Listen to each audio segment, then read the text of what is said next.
You're listening to Ernestly Speaking, the only weekly podcast that covers friends, foes, and anything that goes. And now, for your badass host, Ernest Owens. And we're back for another episode of Ernestly Speaking with your host, Ernest Owens, myself.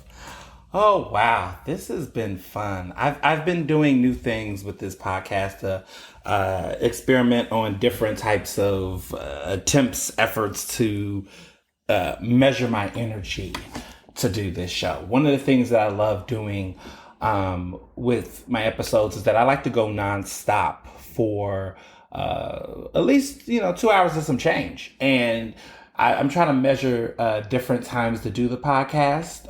When I was first doing the earlier iterations, I loved doing it very late at night because that was just the mood. But I'm working, y'all. And I realized that oh my goodness, I'm a working guy. So now I'm trying to experiment different hours of the day. Still the same release, not super early because I do want to touch the news, but then a different hour rate in the day. And so I'm trying to experiment with, how that makes me feel and the flow of it all. And, sometimes when I have to do it early, that means that I have to tell people, stop calling. I can't check my text messages because I want to give you my undivided attention because it's you and I having a conversation. If I have my head down in my phone, it's rude. And you could probably hear if I'm ebbing off and looking at something else or whatever. I mean, I just, no.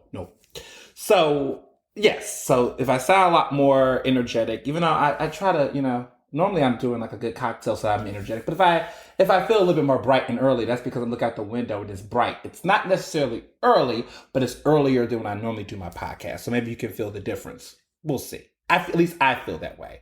And I'm drinking lemon water, not a cocktail. No tea. It's too early. Well, in some countries, it may be a little bit right on time, but But there's a lot of things. I feel like every time I'm on a show, I'm there's a lot of things going on. There's always a lot of things going on. And some of you all have questions because so much has been going on social media, with me. And, I'm let me just carve out a section of my wedding because clearly every week since I've been, planning this wedding, I mean, we're close to getting it done. We're now down to $2,500 left to pay off the entire thing. As you all know, I got an all-inclusive package for my wedding. So that's including the decorations, the catering, the liquor, so much stuff. But we're at capacity, okay? It's 100 people. That's it. If folks fall off, then I will make those individual direct calls to people to say, hey, would you like to come? And I hope that those people, which some of those people, there has been certain cases. I must say there has been some people who have gotten that because there are other folks who, to be clear, COVID has made a situation where some people have lost a plus one.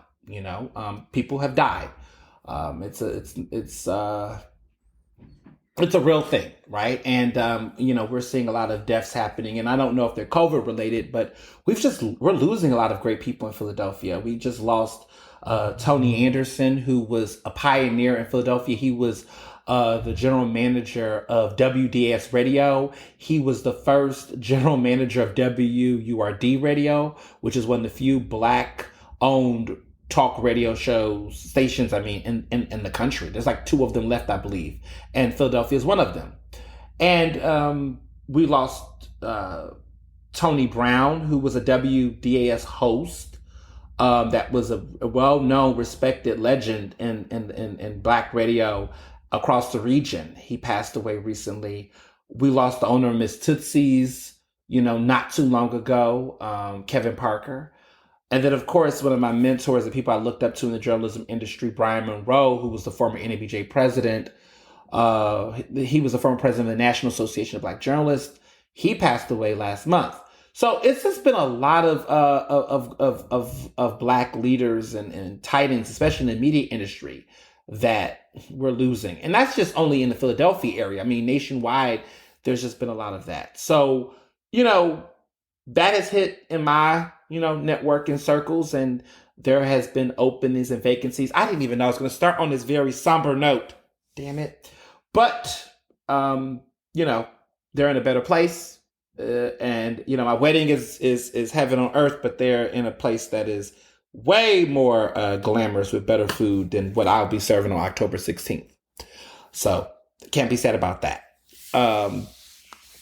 So that being said, there were vacancies, and what I did was I was contacting folks and just saying, "Hey, would you like to come?" And none of these people were like, "Wait, I wasn't the first on your list." No one gave me all that attitude. They were happy to be there. So that's what has been happening. It's like a rolling admissions process. You know, people are like, "Oh, I can't come," or "This has happened," and I'm like, "Okay, well, who's on my waiting list?" And I've been moving people up the waiting list, and I have my own private waiting list. So you know, it's a private list that I have. I know, you know, who will be playing next, you know, and again, it's tight. We got 100 people. And even though, you know, I'm proud to say 75% of my wedding party has already been vaccinated. Yes, 75% of my wedding party. So that's like 75 people, basically. You know, I've contacted with, in close contact with, that's gotten vaccinated. Most of them are fully vaccinated. Many of them are about to get their second dose within the next, 2 weeks or whatever. But a lot of them have been getting vaccinated. You know, my best man, my best woman, my, future husband, of course, we've gotten our second doses already from the incredible Dr. Ayla Stanford at the Black COVID-19 Doctors Consortium, which they're doing incredible work in Philadelphia. They just had a vaxathon where they vaccinated over 4,000 people in North Philly. People from all over the city. This was only for Philadelphia residents, because what we're finding out is that we have 165 doses that's been taken. 20% of them have been Black people, even though 44% of the population of Philadelphia is Black and 56% has been white. Okay, so these numbers are atrocious. And then everyone else who hasn't been accounted for fits within the so it's 56, 20, 24% is everyone else, but that could be still more white people, definitely is Asian people, Latinx folks and others, but it could still be other groups because some people may not have not racially identified on the form. So there could be even more numbers that could skew in a different direction. But those numbers are horrible. And one of the things that I have been exploring has been around this conversation about the narrative around COVID. Like everyone's saying, "Oh, there's, black people aren't, getting vaccinated," or, and just that kind of, hodgepodge or whatever. The narrative of, "Oh, black people aren't getting, vaccinated. They don't want to get vaccinated, or they're scared." And let me be clear. I know the science, I know the research around it. I've been really reading up about, COVID-19 and also how it impacts the Black community. And yes, there is research that shows that there are Black people who are hesitant to get it. And that's because of the long racist history of the medical industry. Those are facts. However, what I think the media not have done a good job on, even city officials, is that they have made this conversation very much focused on this stigma rather than other issues behind why those numbers are low. So I don't think that the number 20% is because Black folks just don't want to get a vaccination or are scared. Okay. I think that it's about access, right? That there are health disparities within people getting access to the vaccination. Okay. And that's a big difference from just stigma. So yes, there are some people that are like, "Oh my God, I'm scared to get this vaccination." But there's people in every community that's like that. The problem is that there is also major health disparities regardless. I mean, Black people get the flu shot less than other communities. Oh, are we just scared of getting a flu shot? No. I think that that's the problem, is that that's being exasperated above everything, because what Dr. Ayla Stanford has done with her Black Doctors Consortium is that she's been getting more Black people tested, more Black people vaccinated than the city has been able to. And that's because she is putting her clinics into Black communities where they haven't been getting that kind of outreach. People underestimate food deserts and health deserts in this city. Like, how many black people have access to a pharmacy, to healthcare, to all these different things in Philadelphia? Philadelphia is the poorest major city in the United States. And we are second in homicides next to Chicago. It's crazy because it feels like I done went from one place I was born to another, and the gun violence issue just will not stop. But that is all a byproduct of gross poverty and neglect. And so you can't talk about the vaccination thing and just simply just treat it as, oh, black people don't want to do this, black people don't want to do that. Because to me, it makes me think about all the other isms and issues that we see when it comes to these types of disparities. Like, I've seen it happen with voting, where they have said, oh, black people, don't wait in line for a Popeye's chicken sandwich, but won't get in line for voting. That's a lie. Black people showed up to the polls in large numbers, so we can eat chicken and we can fucking vote and save this country at the same damn time. I mean, we can do both. We have been doing both. And truth be told, the reason why there was voter issues happening in certain areas is because of voter suppression. So in all of these situations, black people have persevered and have been resilient in challenges that other communities don't face the same way, especially white people, right? White people don't have voter suppression in the same ways that black people have in this country. We know this. So I don't understand why a lot of times I read these stories that are put out in the mainstream media about stigma and disparity, and so much of the energy is being shifted towards false narratives about what black people's habits are and why they're not doing something. No, we do care about politics. We do care about civics. We do care about those issues. And when given the opportunity and the attention and the resources, we show up and we show out. Stacey Abrams proved that. And I believe that Dr. Ayla Stanford is the Stacey Abrams of the vaccinations in this country. That I 100% believe that. I stand by that statement. She is doing the same type of things that Stacey Abrams did. She is meeting people where they're at in these communities. She sees a vulnerability. She recognizes the problem, and she is going out on the ground and creating opportunity where people didn't see it at. Okay? The city could have easily came up with ideas rather than giving a bunch of entitled brats with Philly fighting COVID, this stupid, 6 figures to go out and do this work where they refuse to give vaccinations in the communities and do their job efficiently. She, started a GoFundMe to get this done. And so black people care about other black people in ways that we don't see our city government doing. We don't see our mayor doing. And you already know how I feel about him. Mayor Jim Kennedy to me is a Philly crumb bum. I just have no respect for him. He should resign. And he should also take that police commissioner with him. But that's where we're at. So when I see people complain about, what black people ain't doing, I would push back and say, dig deeper, look closer.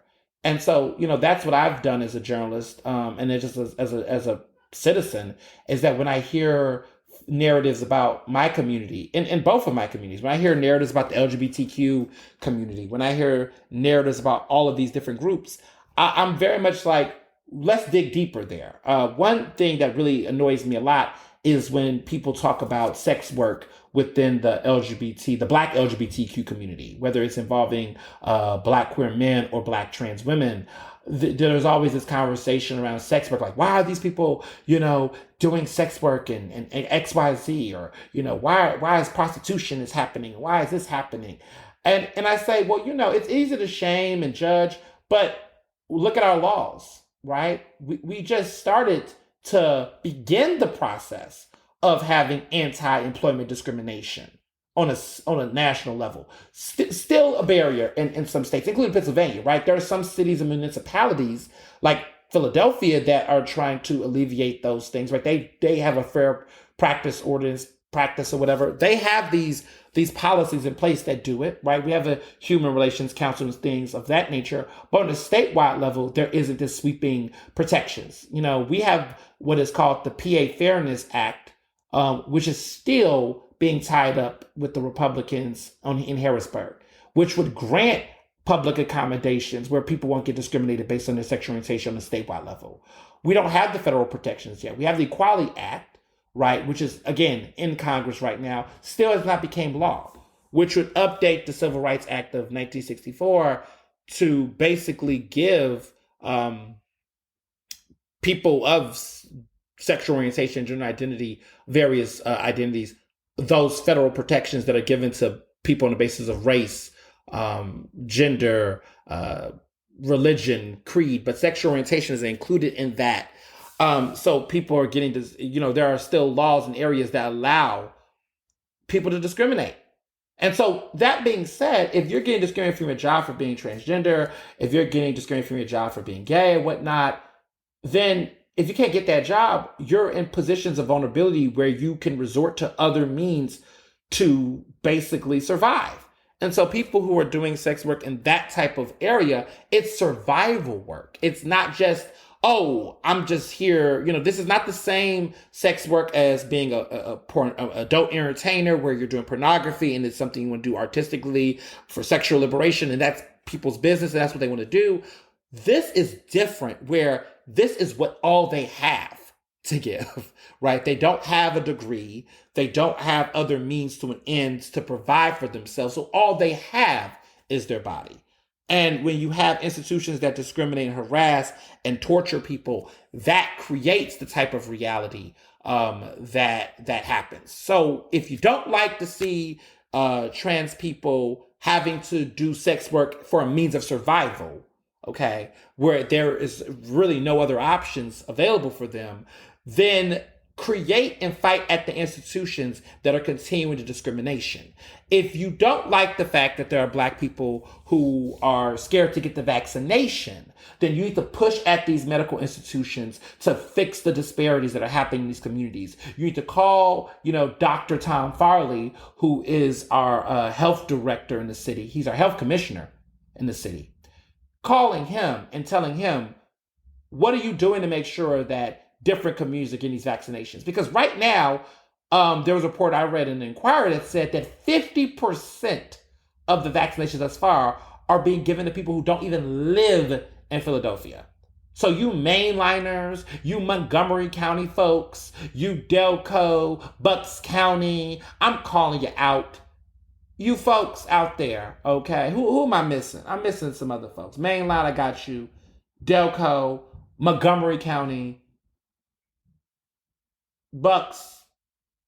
I said Bucks already.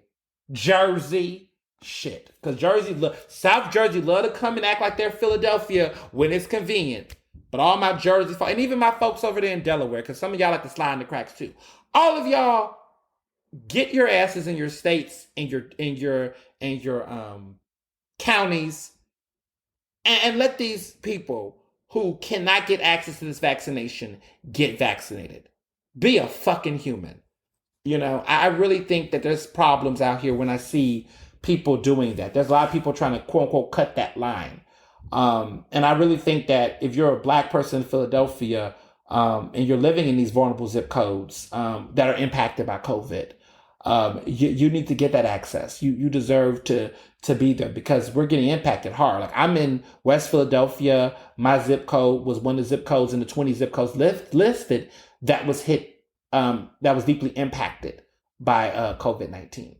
So it's a big deal.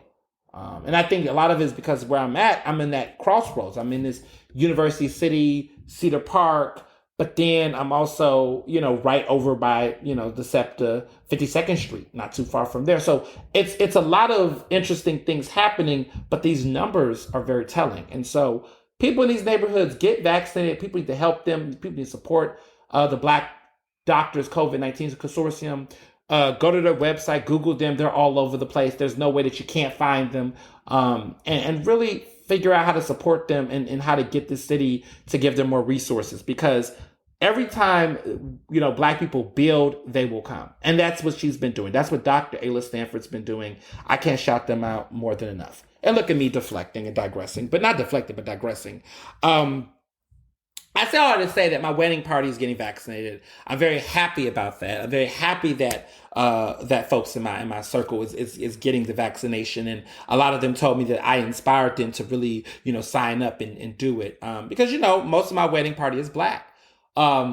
And so a lot of them were like, kind of like, I don't know, but then they saw me and they saw my story. And there's been many of you all who have messaged me, direct messaged me privately, and have told me, that they signed up to get a vaccination because they saw me share my story. And, I'm very touched by that. I'm happy that people are taking advantage and control of their health. Because, that's all we have, right? That's why we live. So that being said, with these doses, I just want to say this. I got my second dose. I was okay. It was not that bad for me. And I've talked a little bit about that, but it was not that bad for me.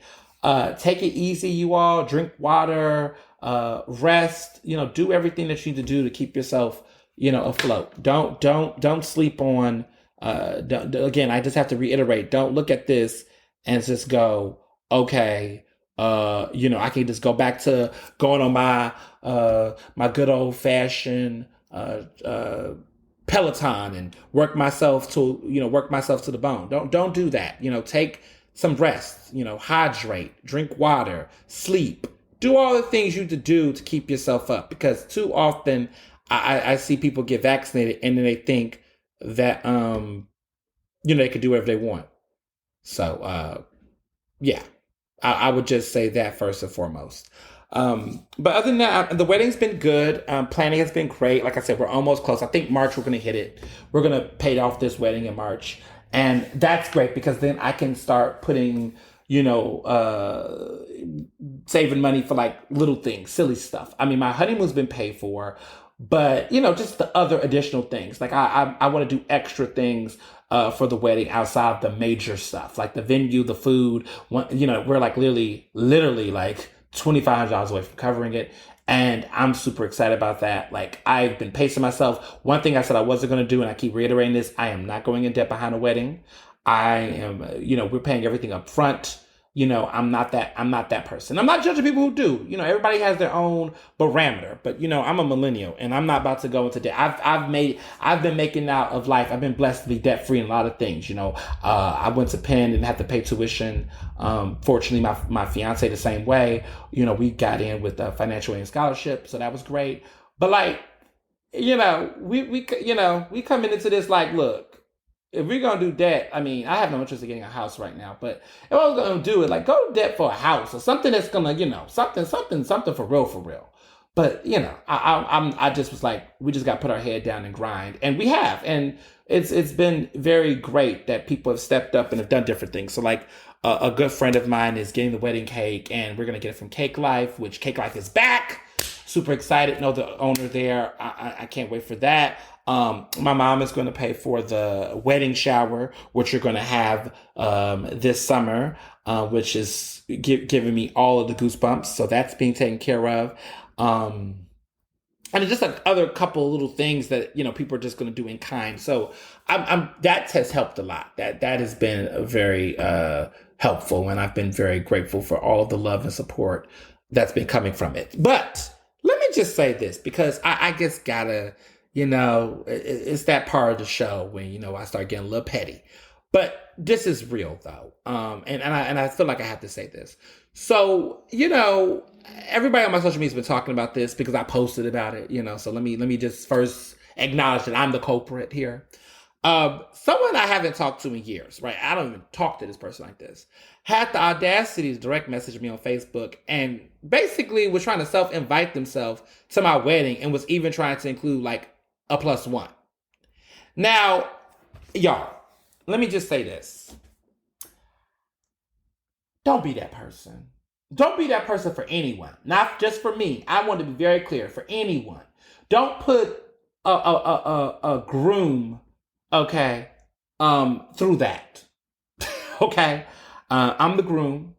Don't put me through that. Don't put me in a position like that. Don't put anybody, brides, grooms, whatever, in a position where they have to tell you no. And it's not even so much that you have to, be in that position, but like, what happens to class? Because the person who did this is someone that's middle-aged, like I'm 29, like I'll be 30 in October, and like real rap, it's something like, I don't know what's going on with these, with the Gen Xers. I don't know what you Gen Xers are doing. I don't know what y'all been on, but some of the manners, I don't know if it's Philly, I don't know what it is, but it's just something about the manners and etiquette. Like, I don't know. Everybody say everybody needs civics courses. People need courses in manners too. Like, who does that? It's a lot of weird things people are doing. And I was very touched by many of you all sharing your stories on social media to me. And I just felt like in unison and things like that. But let me tell you what this person said. It's it's a lot of funny stuff.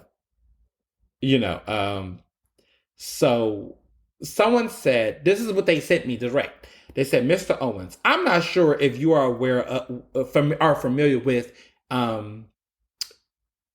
redact name or not. But I would attend it. But if I would attend your wedding, he would be the one that I'd invite as my guest. Please keep me in mind. Sincerely, name redacted, Camden, New Jersey. And they put their email. And of course, I'm redacting that. What? Again, I was lost. I was very lost. I was like, hold up. So this is the part of the wedding. I mean, we're getting to, we're 7 months away from the wedding. We're coming into 7 months. This is that part, I guess, when people start showing their ass. Is that what y'all telling me? Like, is this the part where folks start showing their ass? Because, I love to clap back. And when it comes to my life and my personal space and boundaries, I don't question it. Now, if I'm writing an op-ed calling for the mayor of Philadelphia to resign, I have to, sit down and consult and reflect and gather my facts. But when it comes to my life, I know my life. And listen, you're going to get put where you started, as we say. I'm not a fan of that kind of stuff. I really, I think like that's so awkward. And it was so awkward because clearly I had to respond. And I did respond, I think, respectfully. But it's just, why? Why do this to people? Why do that?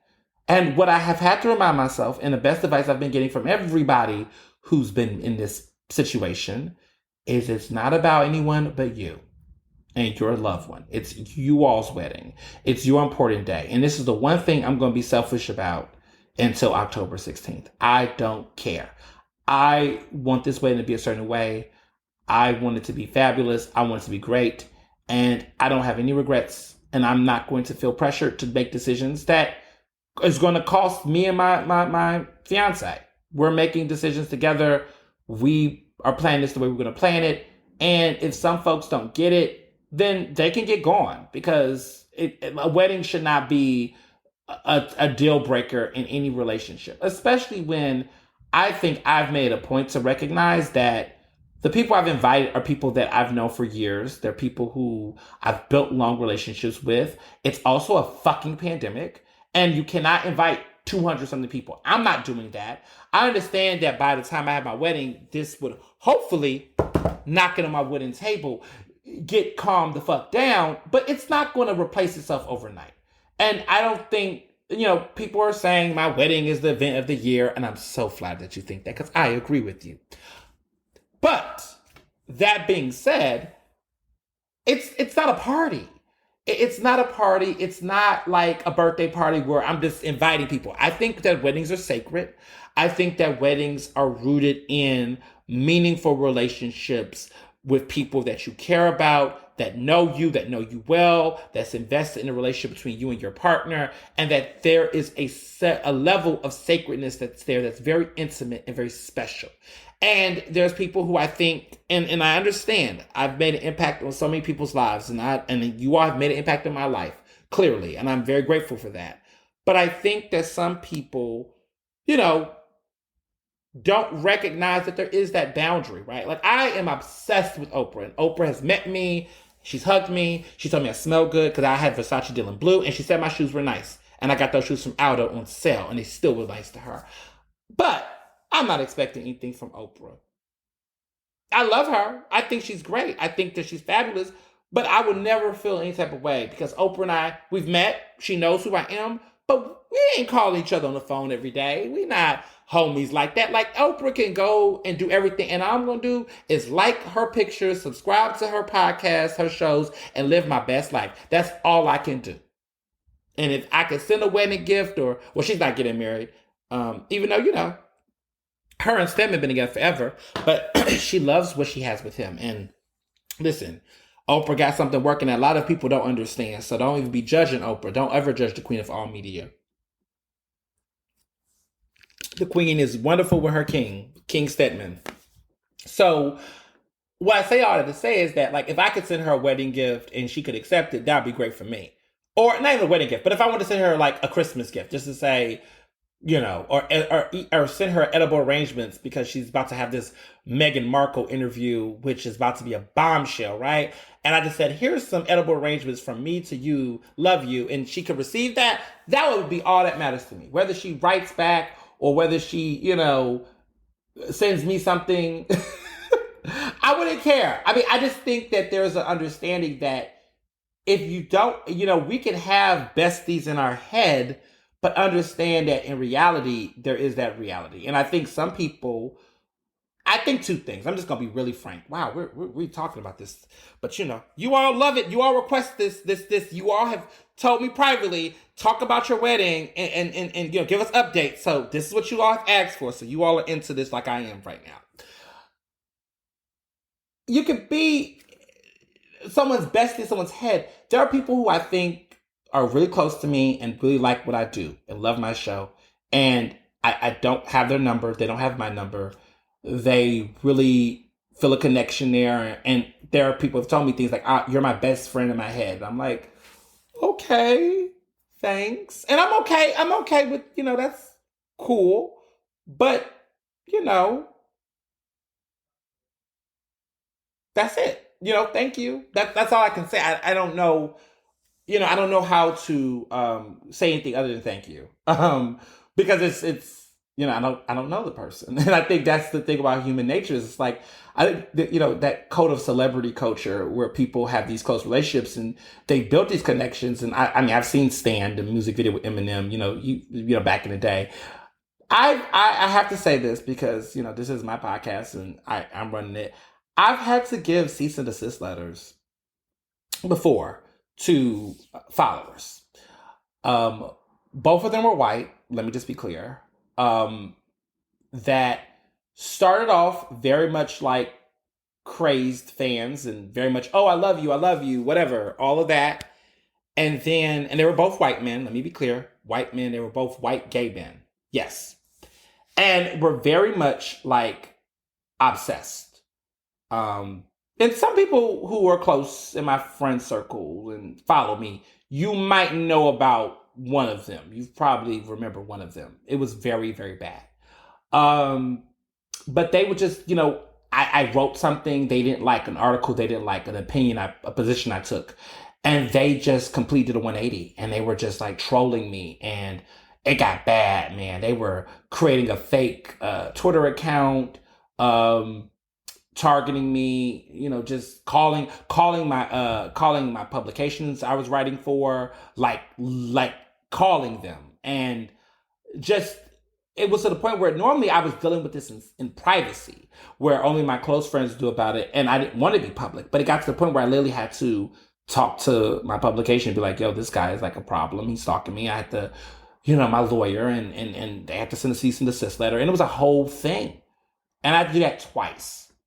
So understand, like, for me, this isn't like, oh, Ernest is being stuck up or Ernest is being sedity or Ernest is just like acting funny. No, I have to be very mindful about how I let people in and how I engage. There are some people I get a good read on, but there's some people that be out here just like clout chasing and press. And I have to make sure that in my graciousness, I don't get so super welcoming to folks I don't know. I have to work on that, and I used to be a sponge, but after a couple of times you deal with some stuff like that, you start to get real smart real quick because people out here are crazy. And,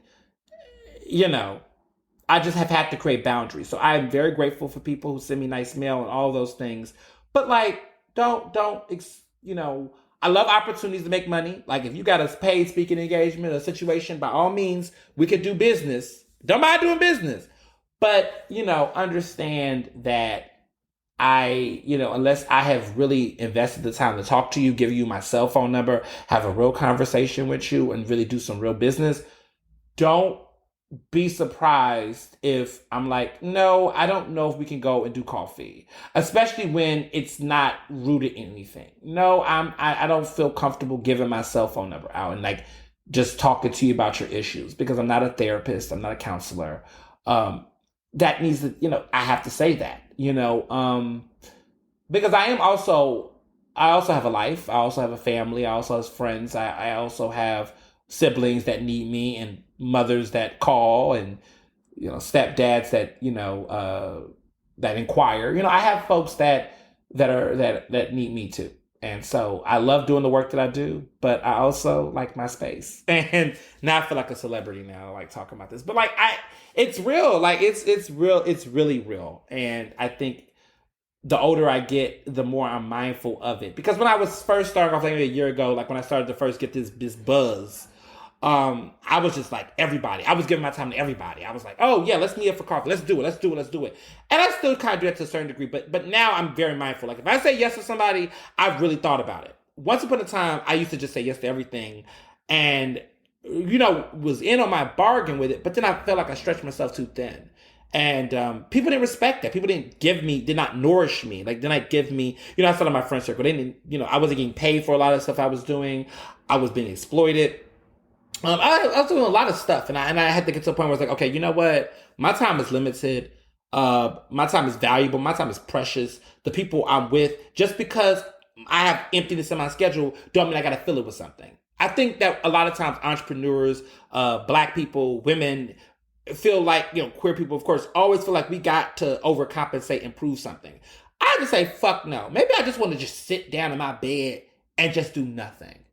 Maybe that is what the fuck this time I have allotted this for. Do I have to fill up every hour on my calendar doing something? Do I have to work myself to like a machine? Or can I treat myself like a human and say, maybe it could be spontaneous sex. I'm just going to be frank. Maybe it could just be a nap. Maybe I'm just going to use this time to catch up on a Netflix show that's stupid. Or just watch my, Love and Hip Hop compilations, which I love watching, which is just like my guilty pleasure. Maybe it's just me just on the phone with one of my homegirls, just like talking it up. A lot of things can be happening. But I don't have to always have something in every single hour of my day.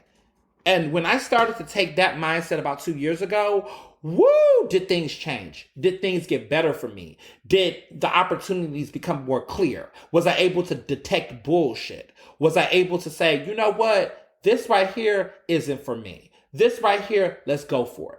I was able to really start to really make smart decisions for my career when I was able to do that. And that's a hard thing to do. Let me be clear. Some of y'all might listen to this and say, I'm going to start doing that. And I think you should get in the mindset of it's going to take time. It may take, again, a month, maybe take 3 months, maybe it'll take a year for you to finally see it. But start thinking about how much of your time you're giving up. Like, really think about it. Like, write that shit down. Like, break down them 24 hours. I'm talking from 12 a.m. to 11:59 p.m. Like, literally go hour by hour and see how it works. I have given myself space in my day to do silly stuff or stuff that isn't silly, stuff I just like to do. Like, I love to cook, y'all. I got a seared tuna recipe I'm making. I like to marinate my food. I have taken time to marinate my food. I used to be so caught up doing 1,000 things and I wrote about this, Confessions of a Serial Networker. Read that piece. I wrote it a year ago before the pandemic, and look what happened. But I used to just have to always get food to go. The pandemic, in many ways, slowed some of that down for me, where I got to go back into the love of cooking again. The love of marinating my food again. That I don't have to just keep throwing my money to DoorDash, even though I love DoorDash and caviar, sidebar. But still, I could take some time, make a marinade, put my food in it, let it marinate for 8 hours, and then cook it, and it tastes just as good, if not better, than the restaurant, because I have the time to do it. So that food in my house don't spoil when I try to think I'm going to cook, and then I busy myself so much, I would come home, and then the bananas are rotten, or my fiance Barry has to get everything, eat everything, and I was like, I need to have some space to do some other things, which has made me better. So I have worked within a accessible but limited cultural output. What I mean by that is that I'm limited to a lot of people, but I'm accessible to a lot of people, which means that, am I saying yes to people directly? No. But am I creating opportunities for more people to get my work, to see me, to hear me? Yes. And so that's what I had to do. I had to make my personal space limited, but I had to make my work that I do more accessible. So the podcast is an opportunity for people to engage with me, to hear what I think, to know what I'm doing. My social media is that way.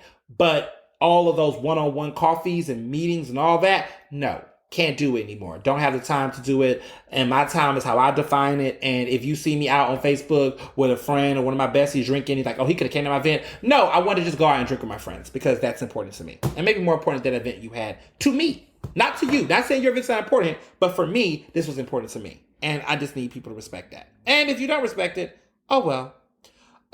So that's important. That I was expecting to go in that route and talk about that. But I think sometimes, it's great to catch up in that kind of way. So as you can see, the wedding is going fine, but sometimes you got to get people together because folks be out here cutting up. Before we get into some of the big news topics that's been going on this week, thank you all for your lovely letters telling me how much you loved, how much I crushed Justin Timberlake over these past few weeks. I got on page 6. Who would have thought I would be on page 6? But this is life. I was on page 6. I went from being on the Washington Post earlier this month to page 6 behind this Justin Timberlake situation. But it's hilarious, and you all have been so funny, and I can't. I can't. But what other things? Visions on 6ABC. The link is up on my page. People have been watching that interview with Christy Aletto, who was a phenomenal reporter who interviewed me. I told you all this was going to be a really great clip. And it was a great feature. I mean, they really did some crazy stuff. They even shouted out Ernestly speaking. They even shouted out the podcast. Y'all, I did not even know they were going to do that. Like, I gave them, okay, so the interview, first of all, let me just say this. I wish, and I might have to hit Christy about this, the interview that Christy Aletto and I did was so much longer and so much more in depth. And what they put in the show was great, but there was so much juicy stuff that we talked about. And I feel like that clip could be its own standalone YouTube episodes, special episode. I mean, we talked a lot of great stuff. And producers, they pick what they want to pick to carve it out. They want to carve it out too. And it was a beautiful product. I mean, I couldn't have promoted myself any more than that. I mean, they hooked it up. I was like, well, damn, money can't buy this type of press. I mean, folks saw it, and so many of your aunties and grannies and uncles and stuff told me they saw it. I've never seen Visions before, but I know it was a legendary show. The great Vernon Odom used to host it now. Some other greats that are hosting it now on 6ABC. And, I was just happy to be a part of that experience, and to be a part of it during Black History Month was kind of cool. And, you all just gave me a great red carpet rollout. It was awesome. I mean, they had all my business on it. It was just even funny because even at the end, the reporter was like, who was hosting the show was like, oh, and just on top of that, he's having a fall wedding with his partner of 7 years. I'm like, damn, the accuracy. 7 years. Y'all wanted everybody to know, which I'm happy y'all did. By the way, that overachiever you just saw is taken. He's off the market. Can't get him. Because I look good in the video. I was like, oh, I do look cute in this video. And I did get a haircut. And fun fact, I had got my second vaccination the same day. So, it was interesting how everything came together. But thank you all for all the shout outs and love and around that. And I had fun doing it, and it was fun. So, and there'll be many more great things to come. Stay tuned. I like to tease you all because there's always things coming up every week around this time, and I have to just keep teasing you. So let's get into the news. Oh my goodness. First of all, 2 things are happening that's going on. First of all, you have this damn insurrection hearings that's taking place. And I've been listening to some of it, trying to keep up with it. But, I am insurrection fatigued. I just don't give a fuck. I can't even pretend to be shocked. I can't even give a performance about it. I just don't give a fuck. When they acquitted Trump for inciting the insurrection, I pretty much was like, okay, next case, next topic. And Leticia James, we trust. That's that, yeah, as you know, the Attorney General, the big prosecutor over there in New York State, who's got these charges coming for his ass. Supreme Court knocked out the New York City, what Trump's push to try to block the New York City from getting to his taxes. That's going to happen. That New York prosecutor in New York City is going to be able to get into his taxes and dig in his ass. I mean, he's got stuff coming left and right, okay? Leticia James is coming from him, who I believe will be the one that's going to end this Trump madness. They're looking into Don Jr. now, connected to his father's business. I can't wait till the slipper fall and they start looking to Ivanka. That's going to come too. She's gotta have her hands in this. Jared Kushner, all of them nuts. But it's just been a lot, man. I mean, just the fact that this man is like a cat with 9 lives. Like, this man they just can't get him, you know? But it's not him. It's not the process. It's the politics. Everything said that he was guilty. Everything said that he should have been convicted. It's partisan, right? Because the Republicans are in their mind, like I said earlier, in the last episode, I think they're scared, right? They're scared. They know what he's got going for him. And, you know, and here's the other crazy part. He's about to speak at CPAC, which is the Conservative Political Action Committee, one of those, you know, conservative groups. They're like big supporters of the Republican Party, as you know. Trump is giving a speech on Sunday. Okay, so he's giving a big speech coming up, talking all kind of, I know it's about to be an iconic speech, an iconic asshole speech. Because listen, here's why this is a big deal. This part. And maybe it's not really that big of a deal. I don't know. But like, it's a big deal because this is the first public appearance Trump has really made since, you know, he has no longer been president. And he pretty much is talking about the future Republican Party. It's like a situation where Scar is the Lion King. You know how he talks to the hyenas, how lions and hyenas should gang together for a great and victorious victory. Dun, dun, dun, dun, dun. Remember that scene in the Lion King where all the hyenas start to come into Pride Rock? That's exactly what I think the scene is going to look like at CPAC on Sunday. Like, Trump is going to go up to his, you know, to Pride Rock, or Crime Rock, as I call it. And he's going to go up there. He's going to say a bunch of racist shit because he's apparently going to be criticizing a lot of the rollbacks that Biden has had on the immigration policy. Even though I must say, let's back this up. Some of the stuff that Biden is doing over there is like authorizing federal cages. I'm sorry, places for migrants, undocumented people to stay. No, cages for children. Biden is still letting some of these policies stay in place, and it's not humane. It's not okay. And, you know, you all's favorite moderate is not necessarily advancing these issues as much as people hoped. But nonetheless, he's spending so much energy and time trying to impress so many of these people. Like, he's trying so hard to impress like both sides of the aisle. Like, he wants Republicans to like him. He wants, you know, Democrats to like him. He wants to be this middle person. But I'm going to tell you why I think that's going to bite him in the ass, because, you know, I have some thoughts about that. You know, I got an opinion about that. But this situation with Trump speaking at this damn, you know, CPAC, he's going to give a crazy speech, and it's going to make headlines. We haven't heard much from Trump a lot. You know, we've been talking to his lawyers. He didn't show up, of course. He didn't have to be brought in to testify at the impeachment hearings, you know, or the trial for that matter. His lawyers were, and they were terrible. But I mean, Philadelphia, you know, couldn't stop him. But I say all to say that this speech is going to be nuts because Twitter has banned him. He's been banned on a lot of social media platforms. And so we haven't really heard any of his thoughts. So you're going to give this man a mic. All these cameras are going to be on him, and he's about to show his ass. And I'm kind of like, it's been pretty cool not to really hear from him. We've seen a lot about Trump in the media. Like, people keep talking about the guy. But it's been great that the news cycle hasn't been like obsessed by his antics. I think you know, I've been okay with the reality of like, we're going to keep hearing about Trump for like many years. We're going to keep hearing about his antics. We're going to keep hearing about a lot of the stuff he's doing.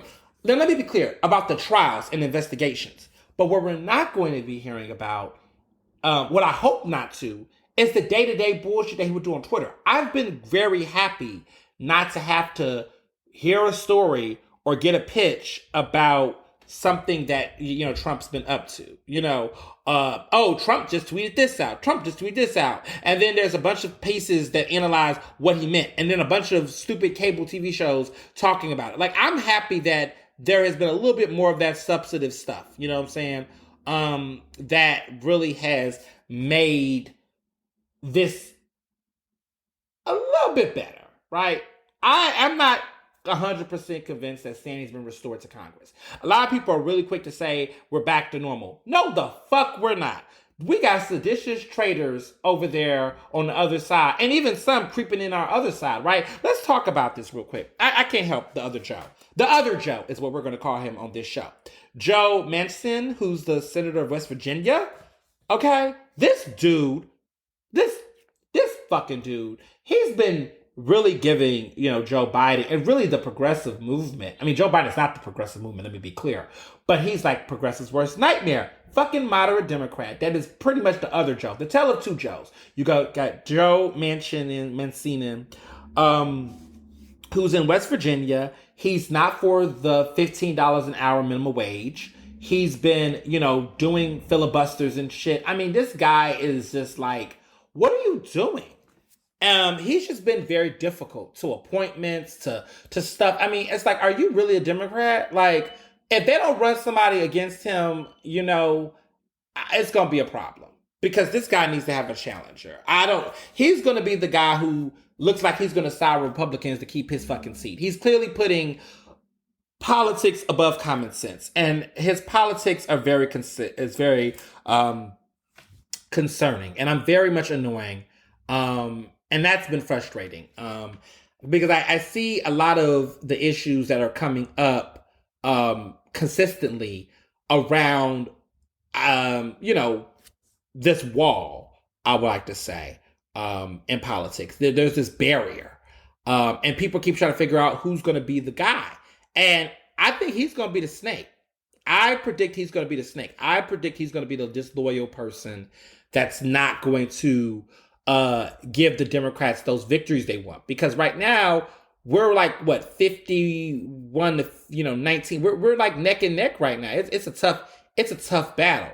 And I think a lot of it is, he's going to probably be that guy who's going to, fuck up the situation. Because Kamala is really the tiebreaker. She's that 51. She's that lucky one that can break the tie. But what happens, we have a situation where you got 51 to 49. He's going to be the one that's going to fuck up the situation where Kamala can be a tiebreaker. Because he's going to give the Republicans that vote they want when we are in situations where it can be tight. He's going to be that dude. If Republicans, of course, across the board vote the way they vote, and they do, And like everybody want to keep on hyping up Mitt Romney, but I'm like, Mitt Romney, he ain't all that. He really ain't all that. People be so hype about him. Like, oh, Mitt Romney this, Romney that. Bye. He's not all that. All that. That motherfucker had dinner with Trump. You remember that picture where he was nervous? He got caught looking like somebody cheating on their wife, and they looking like, oh, I'm with a good old friend. Don't mind me here. But he was signed to deal with the devil and cheating the country instead. So I'm not, to see the moderates go at each other, Joe from West Virginia, Joe from Delaware, of course, our current president. I'm going to be curious to see how that plays out, over in the Senate. People are talking about Mitch McConnell really wants Trump to go away. Who gives a fuck? Other things. So, you all have asked about my opinion about this, and sometimes I care, sometimes I don't care. Today, do I care? Yes. We'll talk a little bit about this issue because a lot of you all have been asking me what I think, and I really don't care about this guy, but someone else has been involved. So, you all have been asking me about the Meek Mill situation with Vanessa Bryant. Vanessa Bryant, of course, is the widow of Kobe Bryant. Kobe Bryant died a little over a year ago in a tragic helicopter crash.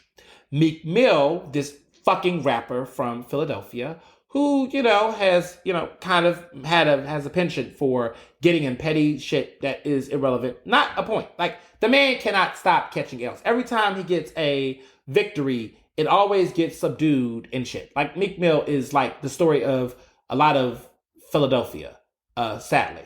Like, a city that gets wins and then somehow the losses cement the wins. And there's a lot of good examples for that. Like, there's moments where, Philadelphia will have a win and then something happens and then we're like, fuck, here we go again. Like, we can't get out of ourselves. I love this city, but, Philly be having their moments, okay? Meek Mill is a good example of that. I think he is like a personification of Philadelphia. Like, lots of potential. Could be great, but then do self-sabotaging shit that, like, sets you back. Has access to mainstream fandom. Right next to New York, aka Nicki Minaj. Fucks up and fumbles the bag. Back to basics we go. It's a city that loves itself, but at the same time loves itself too much that it can't get out of its damn way. That's Meek Mill. Meek Mill is so arrogant and so in love with himself that he cannot get the fuck out of his own way. All of the career potential, all of the opportunities, all of the hype, and for good cause, but then has that grit, but then fucks it up. It's literally, he is the personification of Philadelphia. Like, Meek Mill is the personification of Philadelphia in 2021. I will debate anybody about it. People will get in their feelings. But Meek Mill's, like, trajectory and his persona is literally Philadelphia embodied. Like, when I think of him, I think of Philadelphia. And I'm like, damn, why? Like, the racism in Philadelphia. Like, why? Why do we have that? And we have a fucking Liberty Bell. We're a city that has great restaurants, but yet we are, like, treating our restaurants like shit. We, other cities want to be like us. They like our swag.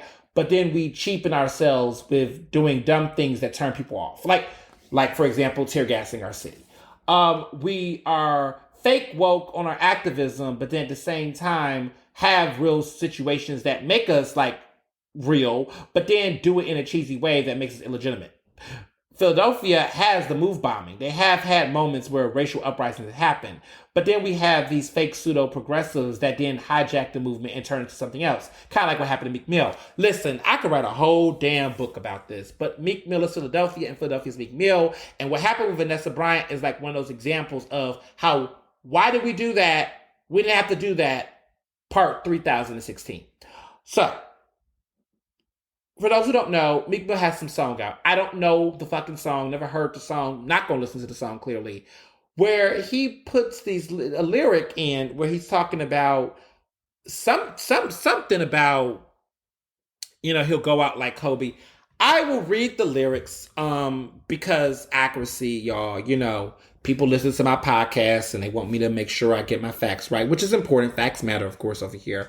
So they're cringy, full disclosure, parental advisory, advised, trigger warning, content warning, all of those warnings, because I just want y'all to know. He said something like, I'm going to out with my chopper, it be another Kobe.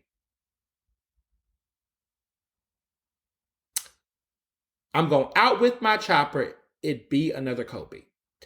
So Vanessa Bryant said, "Dear @Meek Mill," and this is what she put in her Instagram story earlier this week, "I find this line to be extremely insensitive and disrespectful.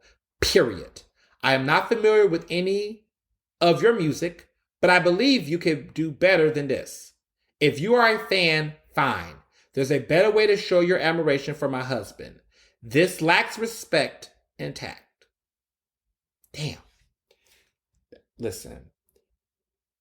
I know this is serious, but let me just say, Vanessa, you better read the fuck out of Meek Mill, honey, because the way she did that, first of all, she had to let him know straight. This is perfectly crafted, by the way. Like, if I'm a communications manager, I love all that communication stuff. Let me just break this down, this read.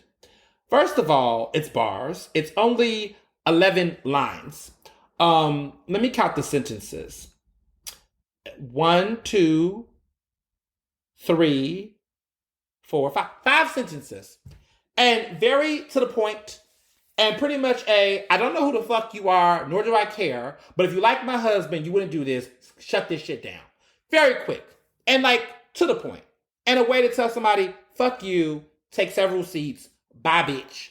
I mean, it's classic. Let me just go line by line, just because. I find this line to be extremely insensitive and disrespectful. And then she says, follows up with a period. With it's a period as a sentence. A period and then a period. Let me just be clear. She's laying it out to him. You can't do this. I'm not cool with it. I don't want you to think this is okay. I want you to know how fucked up this is. Get to the chase.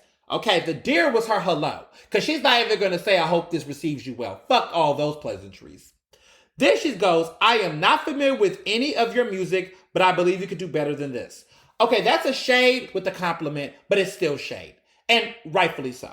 So she's letting him know straight up, I don't know who the fuck you are. So before you do this, do you know who I am? I got Grammy nominations. She's like, my husband got an Oscar. Sit down. She doesn't know who he is. She's not even trying to go there. She don't know how well he might know Kobe. He might have taken a selfie with Kobe. She like, look, honey, I don't know you. You was never invited to the VIP parties. So let me just get that out the way.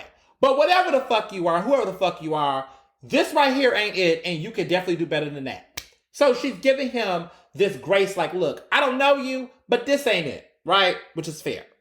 So then she says, if you are a fan, fine. There's a better way to show your admiration for my husband. So she want to be clear, like, look, I know you probably did not mean to be mean or rude. I know you probably did not think that this is, I don't want to say you're a hater or an evil person or you meant to harm him. Fuck that, fine, whatever. You a fan? Whatever, fine. Oh, moving along. But this is, again, not it. And then the last part, and this is the ringer for me, this lacks respect and tact. So she wants to double down from the up top, right? The up top was, I find this line to be extremely insensitive and disrespectful. She follows that again and says, this lacks respect and tact. That's her wrapping the package up.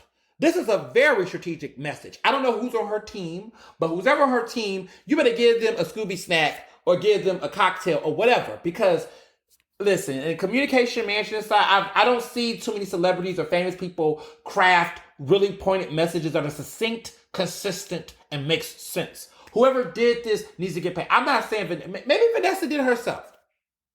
Won't take it from her. But if knowing that she's the queen of what she is, I'm looking at her like, she's like, I don't know who this fucking Meek Mill is, but y'all better handle him. And she probably told her communications team, it's like, yes, Mrs. Bryant, we're on it. Because I would have been that way. If I wasn't a journalist, let me be clear, I love journalism. But if I wasn't a journalist, I would, oh my goodness. I would be one of these communications people, like for someone big, and I would kill it. Y'all know I would do it. And sometimes I do. Like if you are a serious person and you need somebody to be of communication of assistance on something that is not politically related or not in that, like a conflict of interest, and you need that kind of consultation, my company, Ernestly Empire LLC, we are a media production, consulting, and communications company.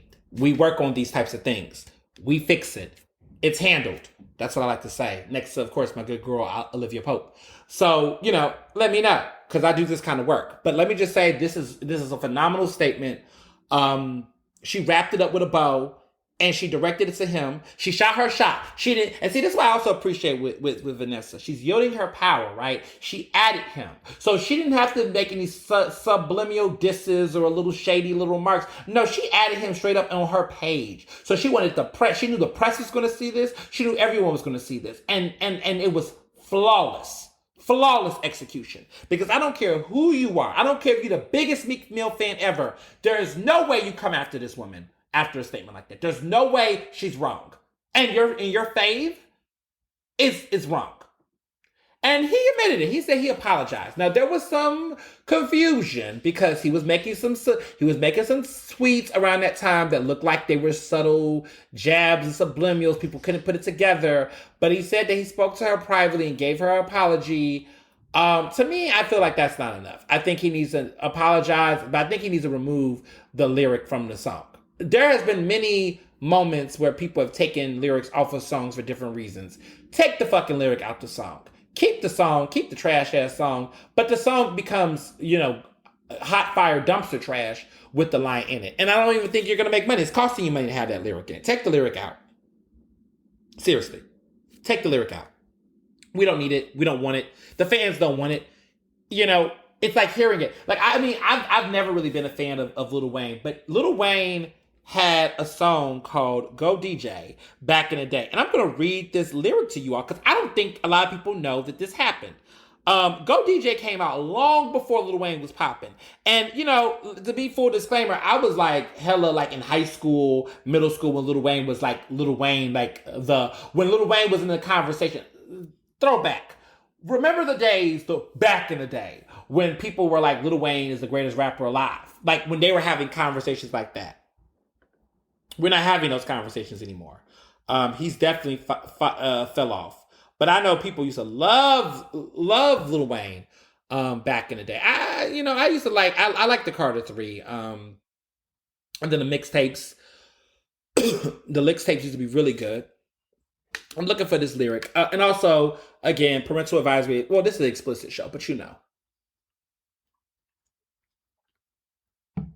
It's a horrible lyric. Oh, it's a horrible lyric. But you know, I remember stuff. All right. Let me read this lyric. This is exactly what comes out of his mouth. Yo, snake, stop hiding in the grass. Sooner or later, I'll cut it now, the blades in your ass. You homo niggas getting AIDS in the ass while the homie here trying to get paid in advance. What? Literally a song from Go DJ. That was a song. That was released in 2004. 16 years ago. They never apologized for that lyric. And the crazy part was, I remember when I was growing up in Houston, there was a Wrap Up the Vote, I think it was, a concert, and this was years later, and they were basically telling people if they get tested for HIV, they can get a free ticket to this Lil Wayne concert. And I'm thinking to myself, he was doing that, but then saying things like that. I mean, it's a terrible lyric, clearly. It's blasphemous. I mean, it's so much wrong with it. It's homophobic, it's shaming people who's living with AIDS. It's just disgusting. It's graphic. It's just everything around it is a terrible lyric. But it was in one of the most popular songs at the time, like Go DJ, and like not necessary. Like why even say that? Why even like you really like wrote that as a lyric and made it a song and really people were singing that? Did anyone know? I mean, radio, see, this is the thing. I grew up in the days where, and then I guess, you know, radio is whatever now, but I grew up in the days where radio, people listened to radio and like radio was like definitive. Like people really, you know, people would edit songs. So there was a lot of songs I didn't even know had curse words or things. I was so used to the radio version that when I heard the original version, I was like, oh, wow. Like a lot of Nelly's songs. I mean, some of Nelly's old songs, Country Grammar, I think it was, you know, where he's like hot shit the whole song. I didn't know he said that in that version. The radio version used to cut that out. I mean, there's a lot of stuff that gets taken out or moved around. And like, for example, the explicit version of Jaquan's Tipsy. Now everybody in the club getting tipsy. The explicit version is now everybody in this bitch getting tipsy. I feel like everybody in the club getting tipsy sounds better. So it's just weird. It's a lot of songs like that. Like if you go back and look at those lyrics, you're like, oh my God. And so when people say things like, you know, question if hip hop is homophobic, I mean, these are like the moments like, oh my God, they're horrible. Oh my God. Just so terrible. And this was 2004, you know? So, yeah. You know, I say all that to say that, and listen, Lil Wayne has had more problematic lyrics. I mean, he did a rap song where he had a lyric about Emmett Till. And I think he said something like, I mean, he had lyrics like beating the pussy up like a cop car. We was thinking that's okay, like a cop?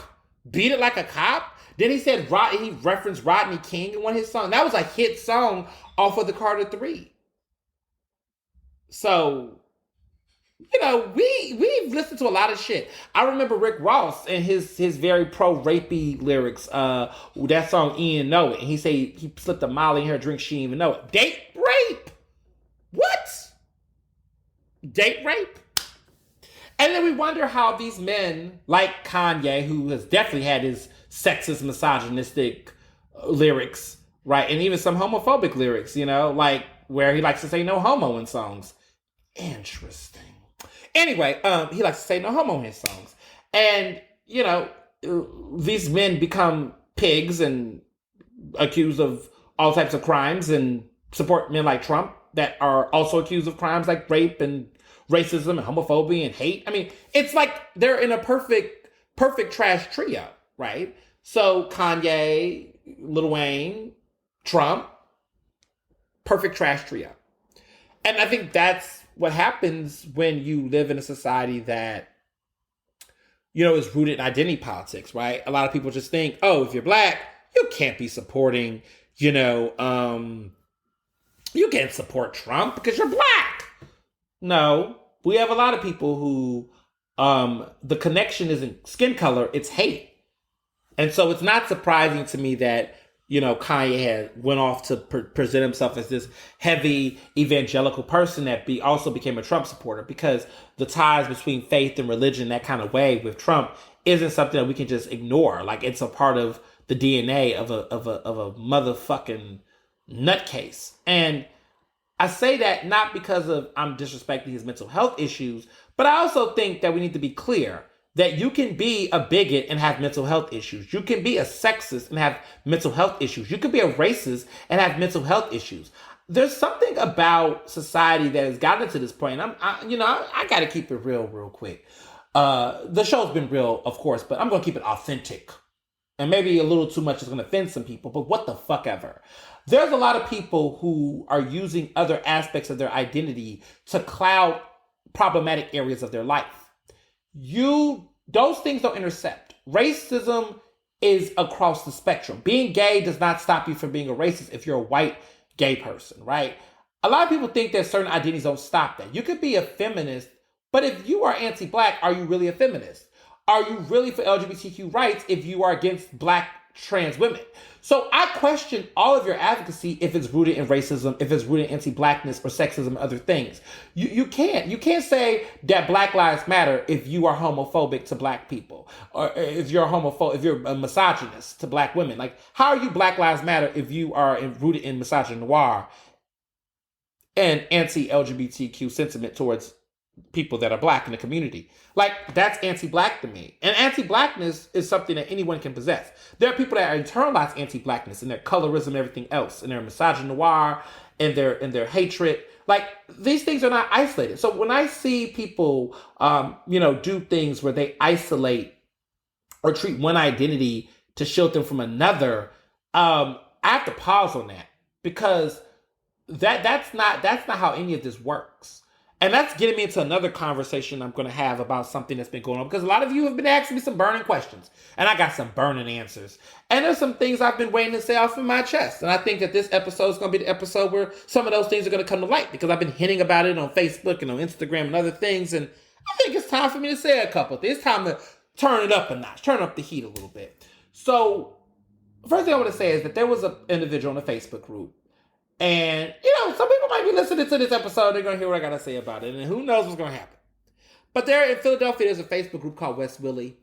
And, I live in West Philadelphia. So I'm a part of this Facebook group. And I do share, articles that inform the community and reach out to the masses so people can know that, I'm out here. There's black journalists that you can read content from and get black perspectives about issues that I think that are happening in those chats that I feel like people need to understand. And so a lot of it is about racism, about criminal justice, and to help steer the conversation. And there are some modifiers on the group that are black that are doing, I think, a good job and the best that they can to modify, right? But however, some of those people in those groups are gentrifiers, colonizers, folks that got a lot of anti-blackness in a lot of the things they say. They get on here and complain about restaurants having spicy food. Motherfucker, this is West Philly. West Philly got spicy food. We got Ethiopian communities here. We have Indian population here. We have folks from different backgrounds. We got a Jamaican constituency here. We have all types of ethnicities in West Philly. We are very diverse here. The food is going to be spicy because that's the culturalness of the food and that's the culture. So if you go to an Indian restaurant in West Philadelphia talking about the shit is too spicy, don't fucking Indian food because Indian food is spicy. Jamaican food is spicy. Kilimanjaro, the African restaurant that's on 43rd and Chestnut, that's a great restaurant. It's going to be spicy. Some of the food will be. And if you don't like that, drink a glass of water or don't eat there. But there are people who come up in these spaces, they like the aesthetic of diversity, but when it's time to get into the actual livelihood of it, they ain't about that life. You are aesthetically diverse. You are not internally diverse. You like the look of it, but you don't really like to do the real work to engage. You don't like engagement. And a lot of these people, it's like, I want to be the white person in a beautiful, diverse world, but I don't want to engage with black and brown people. I don't want black and brown people to tell me I'm fucking wrong or stupid about things that you can Google and look up. And so there's a lot of this Alice in Wonderland, Dorothy and the Wizard of Oz mentality when it comes to coming into these black neighborhoods, these diverse black and brown, centerpieces, like these restaurants that are in the area. They just complain about every little fucking thing. I'm just like, well, you can just go take your ass back to Fishtown if you're going to do all this shit, because you came down here because you can't afford that fucking rent. Because the rent getting high for the white folks. The hippies don't got money either, child. Now, some of them done got Penn degrees and some of these Temple degrees and, made money. But they're like, okay, I'm getting hit by this economy. So they work at nonprofits. They work at some of these centers. And they take their ass to West Philadelphia. And they don't know how to respect the black and brown residents in these areas. They go to Point Breeze, okay? They go to other parts of South Philly, Southwest, and even North Philly, right? And they come over there and they don't respect the culture and the community. They're too busy trying to colonize the community, make it adjust for them. These people have been living here for decades. You come here and you learn to respect the area and you adapt if that's what you want to do, or just take your ass back home. It's really disrespectful. I've seen some people say some things on that Facebook group that I'm just have to be like, if I have time in the day. And so I think of some of those people and I write my op-eds thinking about what I would say to some of these assholes that get in this group and say some very fucked up toxic things. And it's a lot of subtle racism that gets said and things that are they're very much so, what's that word that people like to say? There's all these fancy words. But they like to, it's complicit. Is it complicit? Is it is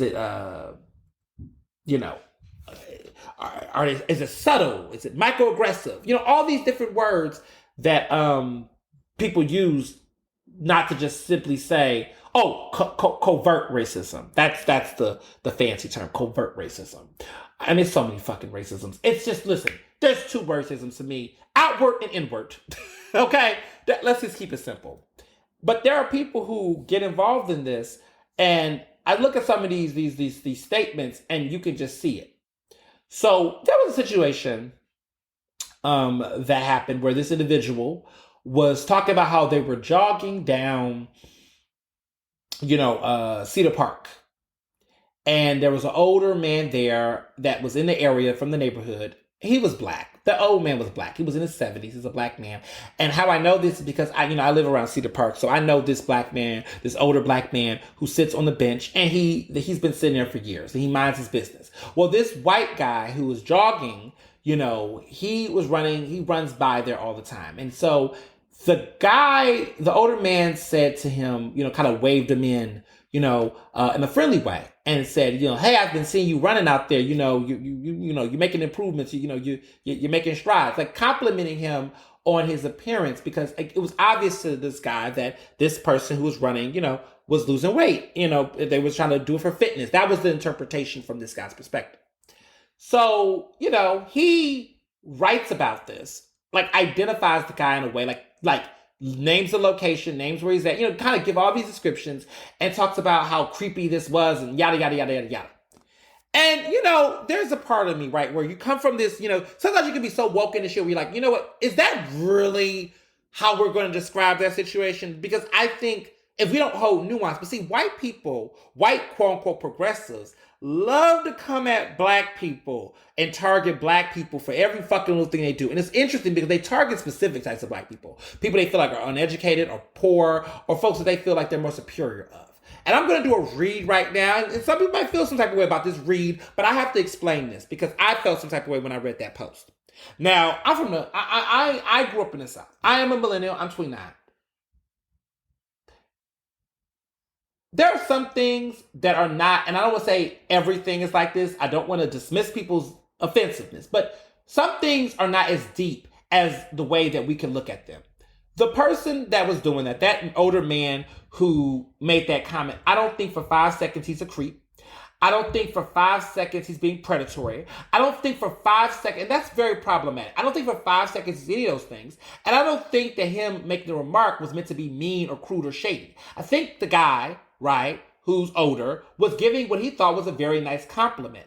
An older black man stopping down another white man that he sees running and giving them a compliment in a neighborhood that's being gentrified by those said white people is that black man's way of trying to create some level what he thinks to be racial harmony in a neighborhood, right? He sees your ass walking down and running down his neighborhood. As a black man, he could be scared of your ass. He thinking in his head, let me be nice to this younger white guy. Let me give a compliment because clearly you're running. If you're running, people assume you're running for fitness. It could be the wrong perception, but listen, he said you're making improvements. Are you offended that he gave you a compliment? I mean, granted, people are body sensitive. And granted, in certain dynamics, it is inappropriate. Maybe what that man did was maybe not the best way to convey a message. But I think sometimes in situations, what we cannot do is over-criminalize black people in these situations. Have some fucking grace and nuance and understand the difference between certain dynamics interactions. It's called having a level of discernment. And I think what's been missing in some of this progressive movement shit, especially with white people that want to take over the narrative, is that they're so busy trying to be othered, so busy trying to be vulnerable, so busy trying to be a minority in these situations that they don't take the time to just have some fucking nuance and some discernment to say, hey, okay, that was a little awkward, but is this person really a threat? Is this person really trying to target me? Is this person really trying to be offensive? Or is this person in a place of not knowing? Because this person comes from a different generation than I do. That this person probably doesn't interact with white people on a regular basis. This person doesn't probably interact with people in this way. And that these cultural norms that we done fucking woke ourselves up on in some fucking books. Like now everyone's reading Roxane Gay's Hunger. Now everyone's reading think pieces on the internet all day. That sometimes you got to meet people where they are. And so if I was that person, I would be fucking mad at the world every fucking day.